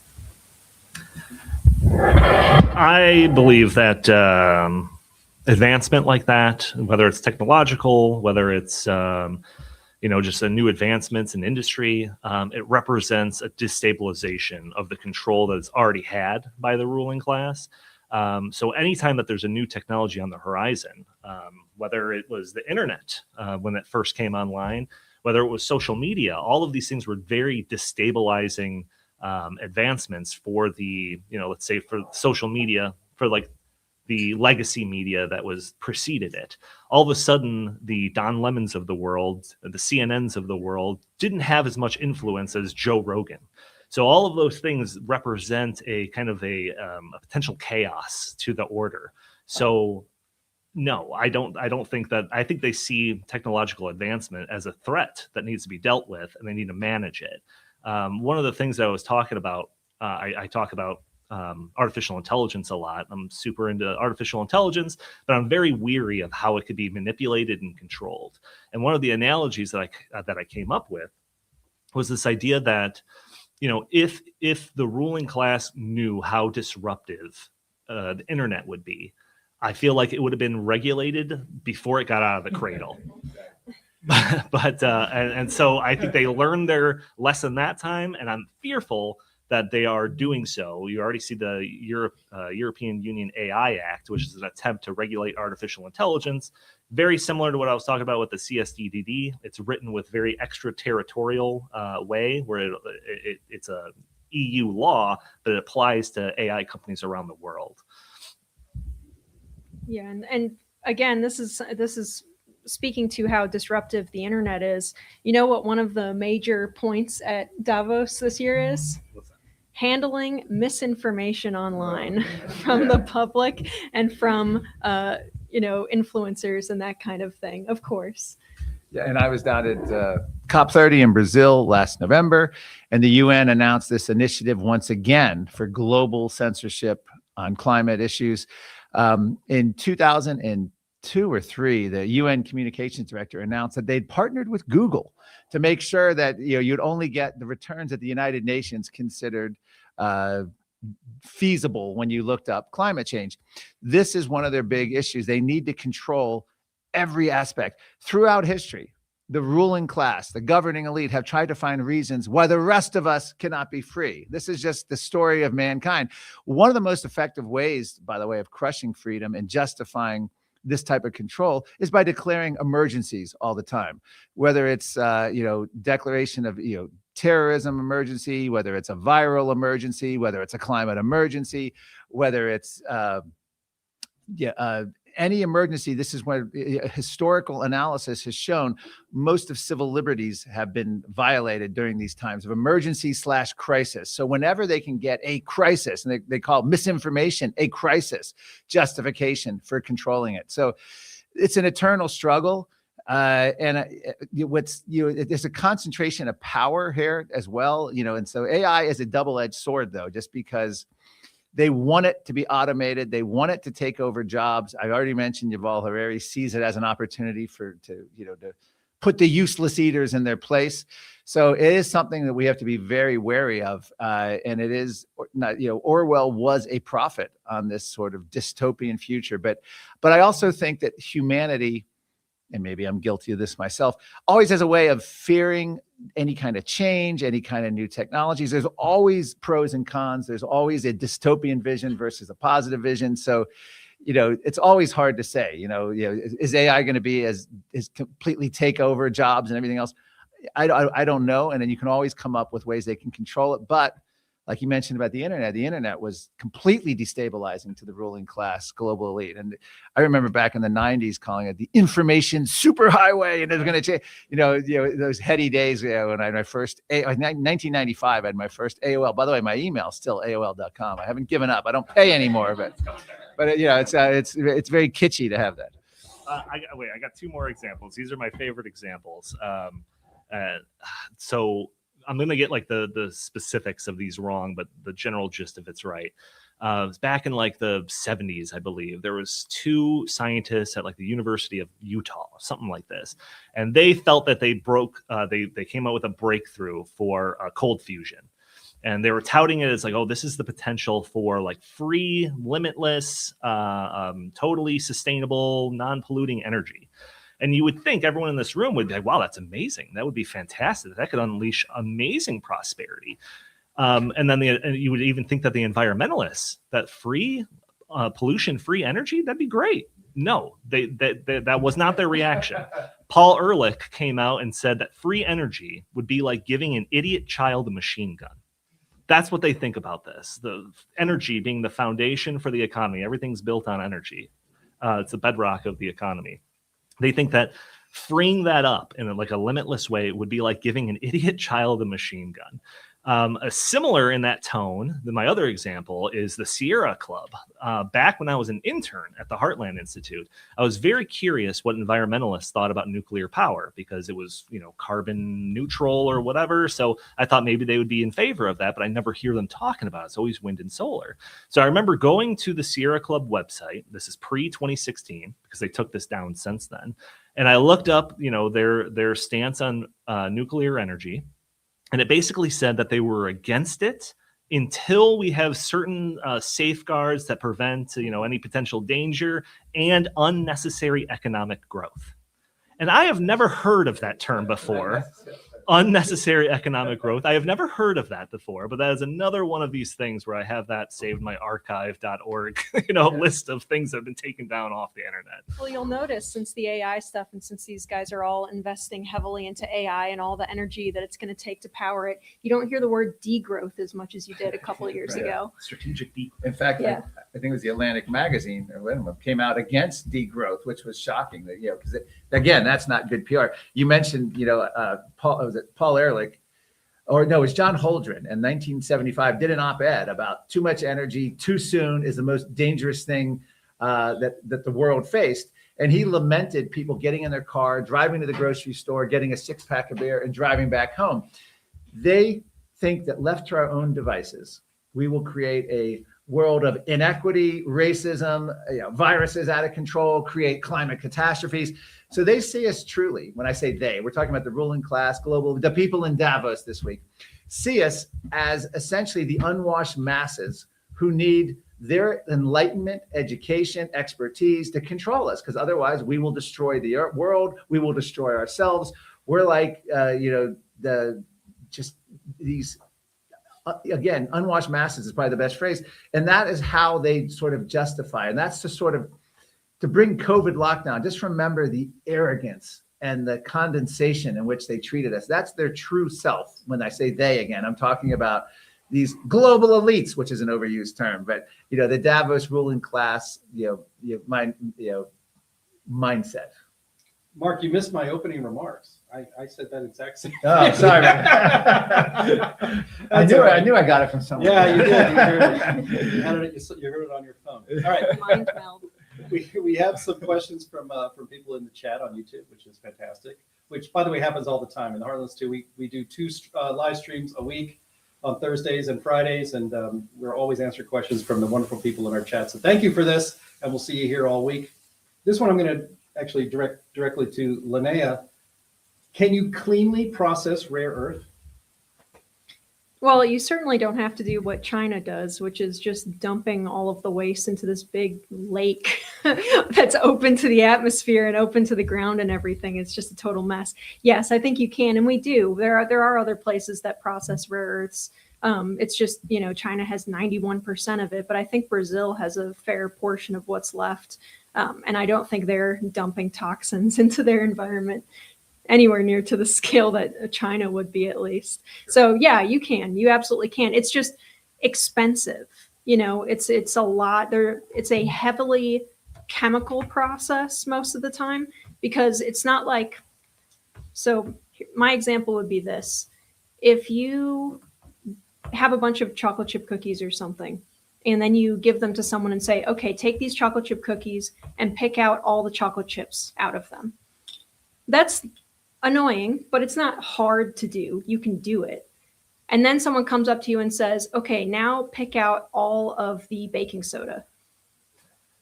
That's quite a bit more difficult. You're going to want to come up with some chemical processes to do that, because there's no way you're going to hand mechanically pick all the baking soda out of those cookies. So that's kind of what rare earth mining is like. So it is, there's a lot of nasty stuff involved, but there's no reason to be dumping it into open air lakes and stuff. So yeah, I think there is a clean way to do it. Again, it's just more expensive. All right, on rare earth, this is fascinating. In 1997, I went to the Mojave Desert, where the Molycorp mine was, a rare earth element of lanthanide used in catalytic converters and all sorts of other products. They were shut down in the United States. This was the last, basically one of the very last, or one of the last two that were operating. And by the way, the U.S., if you go back 35 years, we were like 80% of our own rare earth. And now, as she said, it's anywhere from 70 to 90 is coming from China. And it's the processing that really is being outsourced. But essentially, this mine, it was a U.S. mine, was shut down because of an endangered, allegedly, by the way, endangered desert tortoise. It turned out, by the way, that at the edge of any species' natural habitat, the species can be considered endangered, because that's the edge of their habitat. Well, the Mojave Desert was the edge of the habitat for the endangered desert. I actually interviewed a biologist at the time for the University of Nevada, and they said, that it wasn't even an endangered species. Well, anyway, because this mine that did rare earth mining in Nevada had a endangered desert tortoise, they had to shut down the entire mine. 29 federal, state, and local agencies camped out at the mine. They had tortoise sensitivity training, where employees had protocols where if you saw a endangered desert tortoise, you had to stop work for that day. You had to report it to the government. You had to wait for the government to come out. You had to write reports. It was like the most insane thing. We interviewed Weijie Ku, who was the spokesman for Bantu Rare Earth, the Chinese company. This is back in 1997. I just want to say that again. And he actually laughed on camera. We have this on camera, where he actually says, we don't have those kind of regulations in China, ha, ha, ha. And it turned out, since that time, everything moved to China, chiefly, especially the refining. And you can go back to Edward Nixon, Richard Nixon's brother, who I believe it was around 1980 and the early 80s, told the rare earth mining companies that, hey, with the Environmental Protection Agency, with the increasing U.S. regulations on mining and processing of rare earth, it's better to outsource, starting with outsource all the refinement to China. And why would Edward Nixon, Nixon's the one that normalized relations with China. I'm not going to accuse him of a Hunter Biden sweetheart deal, but was his brother.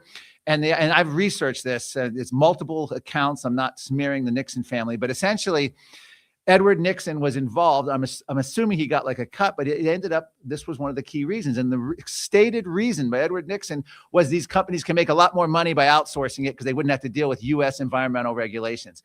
Fast forward, this is where we are. And I will say this, more than any other president, I think Donald would agree, the last 50 years, no other president than Donald Trump in the first year of his second term has done more to revive U.S. rare earth mining. And maybe being a little overzealous with Greenland. I don't know what I don't know. He's got it's this typical Trumpian style, but he's trying to, I don't know what he's trying to do. Annex Greenland. I don't even want to get into that, but he's doing it as sort of a bull in a china closet way. But having said that, the issue with rare earth is we are literally allowing China that's been processing it. And now you have all these people, oh, well, can we do this cleanly? We can do it a hell of a lot cleaner in the US and before we outsource it to China. And it's about priorities, and it's about unnecessary regulations. Yeah, just one little additional note on that is, like the withdrawal of the United States from Afghanistan. A lot of people were pointing out right before we did that Afghanistan had a lot of rare earth materials on it, specific ones too. I forget which they are. And like within days of the United States being out of Afghanistan, China came in. China has the Belt and Road Initiative. They go in and basically do partnerships with all of these different developing countries so that they can take out all of their whatever rare earth materials or just resources in general, and then use it for their own aims. I got one other point. Sorry.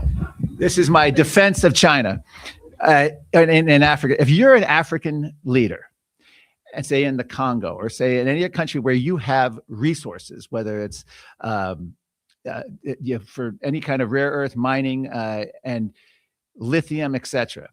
And this is pre-Trump. You have the Biden administration come into China. You had his Treasury Secretary. You had John Kerry. You had President Obama go there, basically preaching to them that they're doing it right. They want to limit you guys. You can't develop like we can. Obama said you guys can't have. If the whole world had air conditioning like the West, the Earth couldn't handle it. Telling Africans, if you're an African leader, you have U.S. coming to you saying you need to restrict your development. You need to punish your people. You can't develop like the rest of the world. The Earth can't handle it. Then you have China come in and say, we'll build you airports, we'll build you roads, we'll give you infrastructure, we'll give you jobs, we're going to give your campaign, you're going to get money for your own personal coffers, you're going to get development. The U.S. and the green agenda, the Western agenda is going to lose every time. So we can't scratch our head and say, why are these? We know why the Chinese why they have a huge appeal to these third world leaders. It's a racist term, apparently, but the developing world leaders. So that is why I think we have to have our whole new approach and come after this. Of course, these countries will end up being enslaved to China. China will end up controlling them. They're going to owe them so much money. They'll never be able to pay it back. They'll be beholden to China. But my point is, if you're selling an initial appeal, telling them that they're doing it right by being essentially primitive and undeveloped isn't going to fly. Telling them that you can't develop like the West isn't going to fly. Coming in and saying, we're going to build you all this infrastructure and give you tons of money, that's going to fly, and that's what China's done. So, hair, China. No, sorry, I'm just explaining what they're doing. Most Americans didn't even know what a rare earth material was about 15 minutes ago.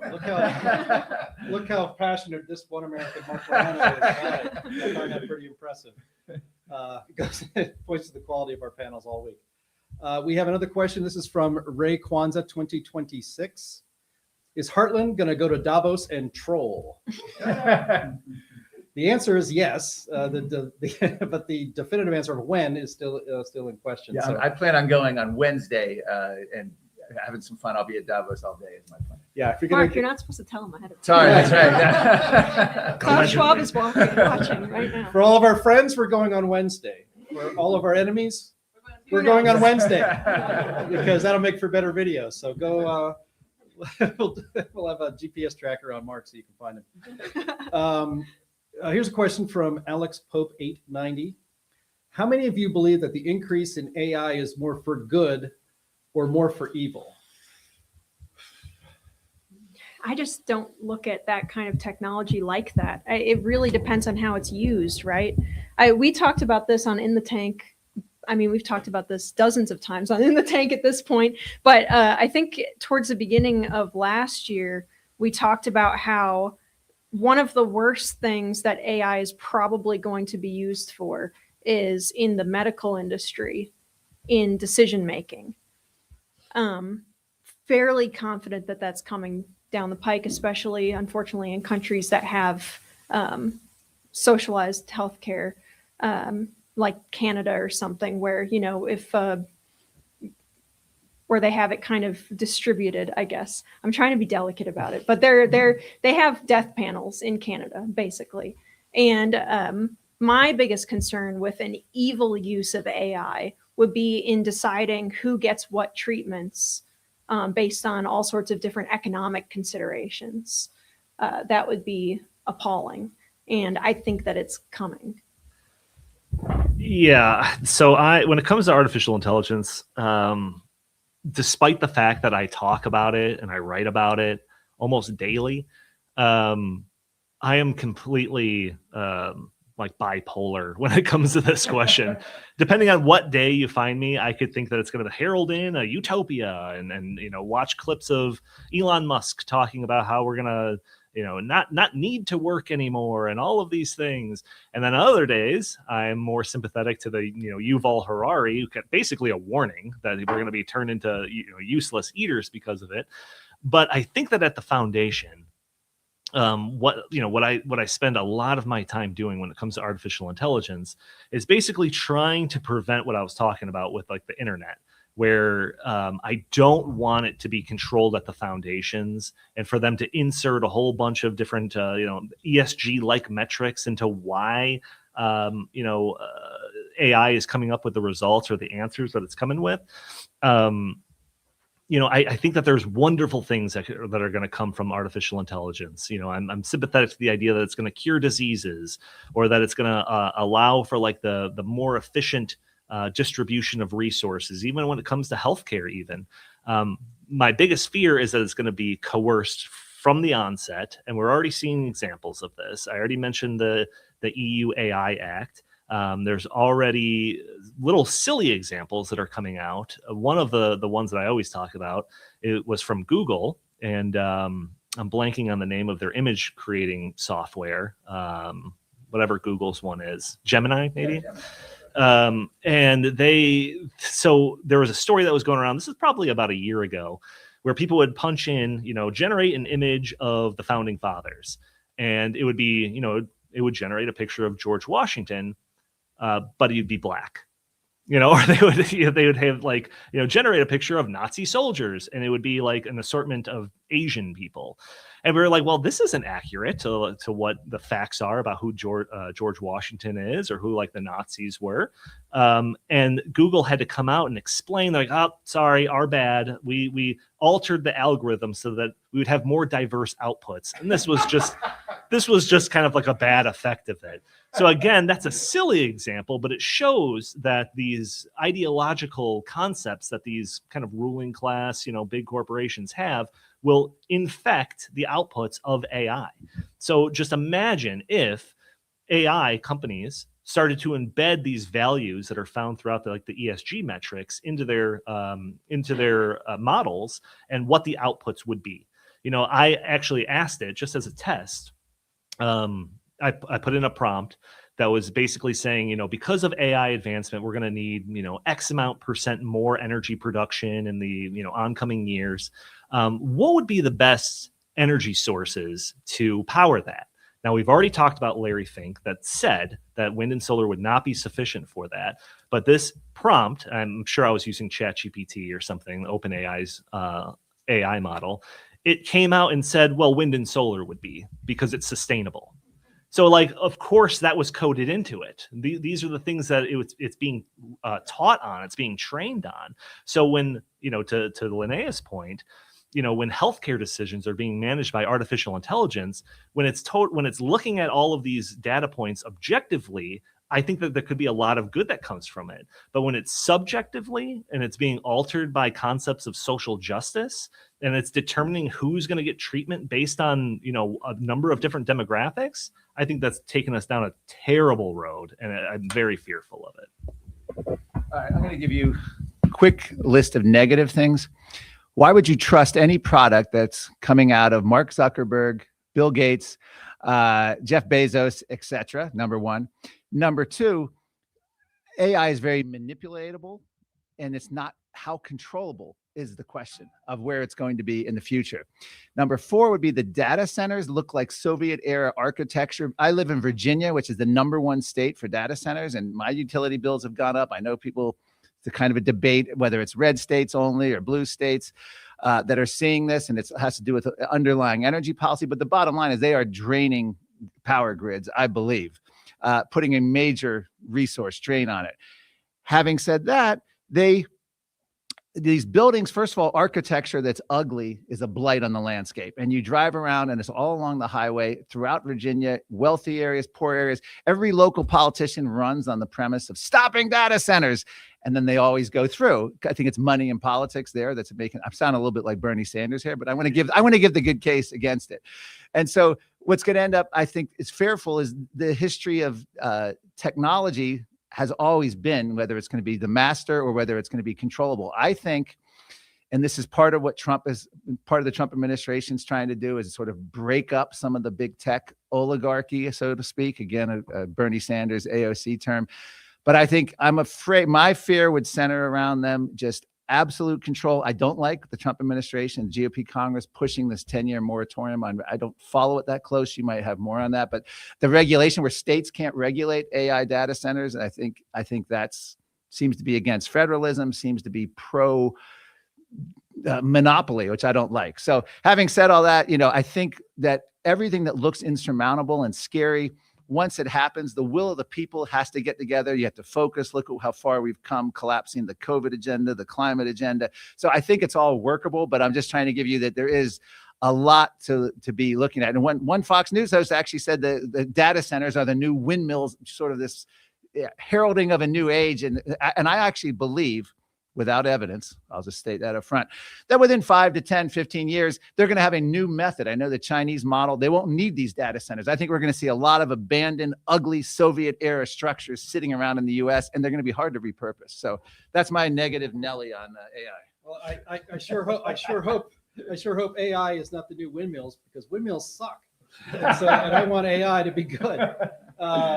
We need regulations that say that all of our industrial buildings need to be designed the way that like the old London septic system, there you sewer go. system Exactly, building was exactly right. designed beautiful. Exactly right. Well, actually, while we're still on the subject, maybe the point here is the World Economic Forum is about control, paranoia, globalism, and the World Prosperity Forum is the opposite of that. It's about free markets. It's about liberty.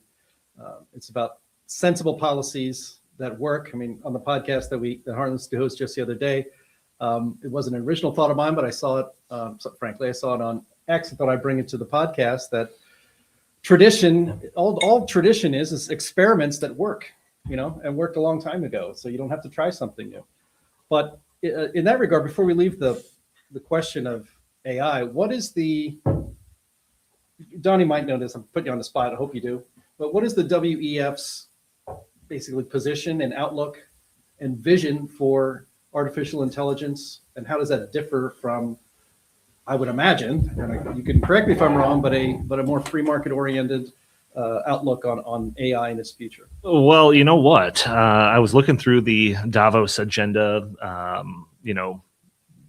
over the next 4 or 5 days, looking for AI stuff, because I am very curious of that question. So they've got a whole bunch. We've got a conversation with Alex Karp, CEO and co-founder of Palantir Technologies. He'll be at Davos. There's a panel on an honest conversation on AI and humanity that's featuring Yuval Harari. So that'll be an interesting one to tune into. They've got another one called The Day After AGI, which is basically like, artificial intelligence realizes like the scientific science fiction kind of level of artificial intelligence that we think about. So I'm going to find the answer to that over the next few days. But, my thinking on artificial intelligence and the kind of the manipulation of it really just draws from what we've already experienced with the big tech censorship of social media. I already mentioned how the internet and social media was a huge disruptor. Suddenly people were finding information that they wouldn't normally get on CNN or MSNBC. But then something started happening where the people running it, whether it was Mark Zuckerberg and Facebook, or who was the guy that owned Twitter before? Dorsey. Yeah, Jack Dorsey, and with Twitter, and a couple of other ones, where they started putting their thumbs on the scales and making sure that certain points of views weren't getting as much attention as the approved points of views. So that was a concept that goes pretty much hand in hand with ESG. So kind of taking that as hey, this is what has already happened, and looking forward and saying so we should try to prevent it with artificial intelligence. That's basically my worldview when it comes to AI. I don't exactly know what the World Economic Forum, but I would be shocked to find out that it was anything less than what was already done to social media over the past several years. All right, more to come. I lost place of it on my phone, but I do remember the question, not exactly who it came from. We have a question for you, Mark Morano, since you went there. What do you make of the flop that was the COP in Brazil? And what do you think that means for the future, not just of COPs, but maybe it bleeds into the influence of the World Economic Forum? Yeah, this was a pretty significant flop because it was on the heels of the previous year's flop, which was in Baku, Azerbaijan. And that was where the opening day, they said oil is a gift from God by the local Azerbaijani oil minister. It was hilarious. So it's significant because there's really no way to go forward with this UN process in the next couple of years. They've realized it's just sort of hit a wall. And you have the mainstream media acknowledging it. You have Al Gore so upset at the last couple of UN climate summit, COP summits, that he's now calling for the banning of countries who don't toe the line. He's particularly going after all the petro-states who have hosted it the last several years. It's been in United Arab Emirates, it's been in Egypt, it's been in Azerbaijan. This year, it's going to be and it's going to be in Turkey, some Turkish resort, on the sea. And these are all countries that aren't generally, solar wind, known for their solar and wind. And so they're talking about now banning countries like that, which then breaks apart this whole coalition. Over, remember that was like 85 countries, and key countries didn't even bother to meet their climate commitments for this. This conference, not only did I mention like the toilet problems they had and toilet paper, but they sold out of Bob's hamburgers on day 2 of the conference. The UN isn't even aware of the hypocrisy. They're calling, for cow emissions worse than planes, trains, and automobiles put together for the climate, but they have run out of hamburgers on day 2 of the conference. This is according to Politico. They had a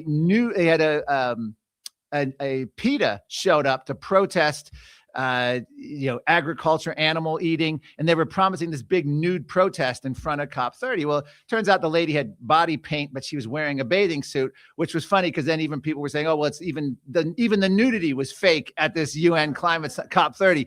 Nothing was real. When you walked in, the first thing you were hit was the China pavilion.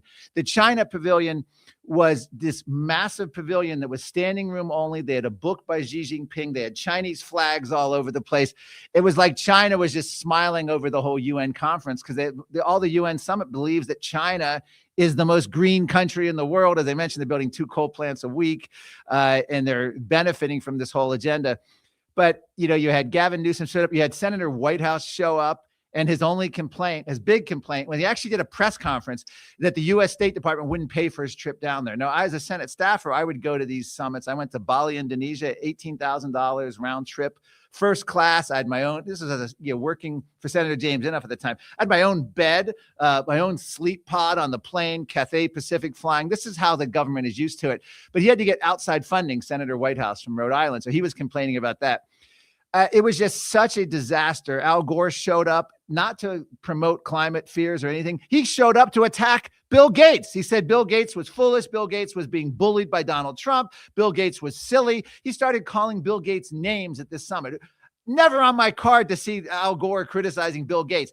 It was just such a disaster. The whole UN agenda is a pile of rubble at the moment, and they know it. They're going forward. The next summit's probably going to even be worse. Donald Trump gave a phenomenal speech in September to the UN General Assembly. It was just devastated, the entire agenda, calling it a hoax, a scam. And I'm expecting some good speech by Trump this week in Davos, by the way. He gave a great speech 2019 in Davos. I believe it was 2019 or 2020, where he said that the modern day climate was the fortune tellers of today. So all of that, none of the countries are meeting the requirements. We have to hope for a Clegxit. We've got to get other countries to join us. Number 1 on the list would probably be Argentina, followed by the Eastern Bloc nations. Gee, I wish Heartland had someone coming who could speak of maybe Czech Republic and other countries. But I'd love to see Poland, Czech Republic, Hungary. They would lead along with Argentina. We have to break up this entire net zero UN climate agenda. And we're at the first step. This is unprecedented. One last thought is that by pulling us out of this summit, the 1990 Rio Earth Summit Treaty, the convention framework, it makes it much harder for a future president, AOC or Gavin Newsom in the US to get us back in. So Trump is coming 2.0 as a level of permanence we haven't seen in Trump 1.0. It's not going to be the first 30 days of Gavin Newsom that he can undo what Trump's done. Not if we can get rid of the CO2 endangerment finding, and not if we can get the US out of that treaty, because legal analysts say you have to resubmit that 92 treaty for a ratification, which would be very hard 34 years later plus. Excellent. Sorry. No, that's okay. Talk. Some of us ran a little short in the allotted time for our presentations, and Okay. I'm starting to worry, are we going to have enough content to get through the whole 3 hours? And now I'm starting to wonder if we couldn't have stopped it at 2.5. But I promise the viewers and the people who look at the website that we're either going to exhaust all the questions or exhaust ourselves at the end of 3 hours. So we will continue as we move on here. This is another question about climate. And so Mark's going to take it, and we can all sit back and relax. Well, I'll keep it short then. Sure you will. All right. How easy or hard would it be for, let's say, a Democrat president to get the United States back into the UN FCCC and IPCC? Explain why that question was just asked for background, please. Yeah, well, I also just sort of addressed part of that. But yes, this is what Donald Trump, January, I think it was like January 8th or 7th, pulled us out of the UN Framework Convention on Climate Change, 1992 treaty. If you go back in time, May of 1992, George H.W. Bush was running against Bill Clinton and Ross Perot for president.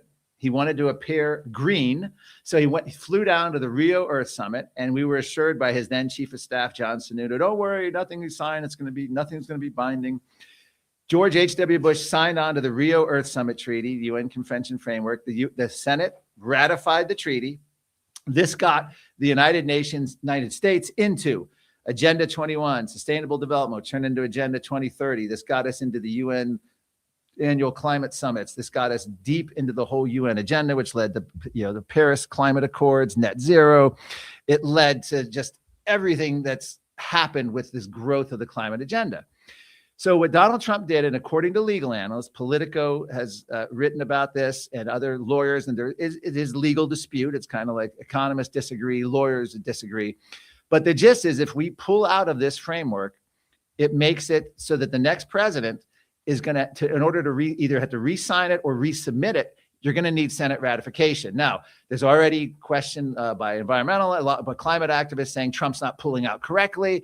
Given how they were able to, withdraw the report from the U.S. Energy Department, as the pushback against the IPCC, the skeptical report, they were successfully able to on procedural grounds. You never know on that front. But if Donald Trump is successful in actually pulling us out, it looks very likely the next president won't be able to just get us back in. It will be a very different picture because Trump is going after permanence. And I mentioned the CO2 endangerment finding. If we can get rid of that, the legal foundation for regulating carbon dioxide as a pollutant under the Clean Air Act. Those are two huge things that aren't going to just be like, Biden within his first, 60 days probably undid the entire Trump administration agenda on energy, climate, and environment. So it makes it very hard. And let's hope that these legal analysts are correct that he had to resubmit this to the Senate, because that would make it null and void. So sorry, I went on long again, didn't I? Yeah, you said you're going to make it quick, and you start off by mentioning George H.W. Bush. That's hard not to mention. He was elected in 1989. All right. That's fine. That's great. We actually are getting very low here on questions from the panel, from our viewers, I should say. And I will ask anyone here who has a question for the panel can also raise their hands. But I will ask a forward-looking question. Mark Morano, you had mentioned what I think everyone is very eager to see, which is Donald Trump visiting and addressing the amassed multitudes at World Economic Forum. As you mentioned, he did address, I think in 2019, he did not go during the COVID year. That was it. And then, so now this is, I think, his only third in person. He gave a televised address or a recorded address at previous time. But what do you think he's going to say? I'd ask each of you that, because I can't really put my mind into a place where what I think he's going to get to. Part of me thinks Donald Trump is going to give an "I told you so" address. He's might even look over at the German delegation that literally laughed at him in his face when he was at the United Nations and told them You are going to be ruined. You're going to be slaves to Russia if you continue down this dumb energy road and get rid of all your nuclear power. You'll be dependent on Russia gas. He was 100% right. Those laughing morons were wrong. And so I actually, part of me, because that always irritated me, I'm hoping that Donald Trump does take a bit of a victory lap on that one. But considering what he has already done and accomplished in literally less than a year, or maybe he was inaugurated tomorrow, right? So in 365 days of the second term, he has done so much to disrupt the global order, I think, and he's accomplished much more, I think, domestically than a lot of presidents do in 2 terms in just 1 year. I mean, he Yes. learned a lot from his first term and the failures that he encountered then, and he has his foot down on the gas, especially in domestic policy. So with that, with a Mark Morano length intro, I would like to ask each of you, what do you think Donald Trump could and should say? Why is he coming to Davos? Well, I'll just go. I will be quick. I do think that Donald Trump is going to follow up on the heels of that UN speech, and I don't think he's going to be humble. I think he's going to be saying, "I told you so. I was right." And I do think he's going to go through item after item and just talk about how they were completely wrong on the climate agenda. And I think he's going to essentially, he's going there to ruffle feathers. I truly believe that. And I'm hoping for a speech on the order that he gave last time in 2019 and on order that he gave last September to the UN. That's what we need. One of the biggest things of Trump's presidency has been changing the narrative. And that's the only thing I didn't mention in my talk, is that when you have a president who comes out and actually flips the narrative, it makes it so much easier to change public opinion, to change policy. When you have Lee Zeldin the EPA chief, calling climate a cult, a scam, religion, he doesn't even get pushback from reporters. Go back to Trump's first term, Scott Pruitt or Andrew Wheeler, they would have to be very careful on climate. They say anything that disagreed, they would be beaten and browed by the media. But when you're strong like that, when you flip the narrative, unbelievable things happen. So I think Donald Trump's going to come and just flip the whole Great Reset narrative and have a fun time, I believe. I definitely predict that Donald Trump, our dear President Donald Trump, is going to make some kind of a comment or joke about Greenland. And and it's going to spin up everybody in the news for the next week. That's my main prediction. I hope that he does what Mark says and doubles down on kind of beating them over the heads about the climate agenda. I hope that, and this is not just because I'm biased and my talk was about China, I hope he talks about the issue of, the all-encompassing possession that China has over all of our materials, feedstocks, and encourages a lot of these business leaders and stuff to start looking in that direction, upstream of all of the tech stuff. But of course, the downstream tech stuff is very important too, and I'm going to hand it to Donnie for that. Yeah, I don't know if he'll talk about artificial intelligence. Maybe he will. I think he did last time, and I was just looking it up because you were talking about 2019, 2020 when he spoke. He spoke last year too. I don't know if it was in addition to it, but yeah, he spoke. And the way that Donald Trump speaks, and this is probably his greatest attribute, is that he doesn't pull punches. When he goes and kind of lets Davos have it, if there were some other politician a decade ago that were doing that, it would be done in this way that you kind of have to know, like, the 7 layers of politics that go into saying certain things to really understand the effect of it. He goes in there and says, yeah, I'm basically having to clean up the economic chaos that you all caused, and I expect him to do that. So yeah, that's what I'm looking forward to, is just like the real not pulling your punches that needs to be done at a place like Davos. So I'm excited to watch it. Yeah, he always comes in like a rhetorical flashbang to these nice conferences. Yeah. I mean, I think he's going to announce that he has purchased Greenland for 50 guilders and a necklace of beads. And then he's going to say that we're going to keep the capital as Nook because it's fun to say. But the rest of the land will be called Trumplandia. And it will be the 52nd state after Alberta joins the Union in about 6 months. So All right, well, it certainly will be interesting. We will be here to cover what he says because we start this stream at 3 p.m. Local time here in Switzerland, Monday through all of this Friday, so the 19th through the 23rd. I would anticipate, but I haven't seen the agenda yet, that Donald Trump will be addressing the delegation in the morning to completely ruin their days so they don't get any relief from that. We'll be here to cover that, but we'll also have a wonderful lineup of speakers all week long. Tomorrow is one of the special days. We're going to have former Prime Minister Liz Truss here. We're also going to have, as I mentioned earlier, former President of Czech Republic, Václav Klaus will also be here. And we have a dozen or more wonderful speakers from all over the world to give you that counter programming that you really should watch. And if you can't catch it live, tell your friends. They can all watch it on the channel at their leisure.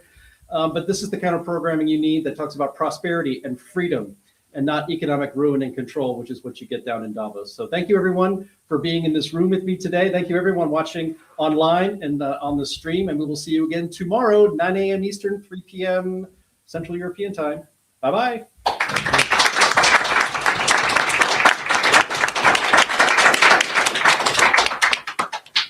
Right on time, 6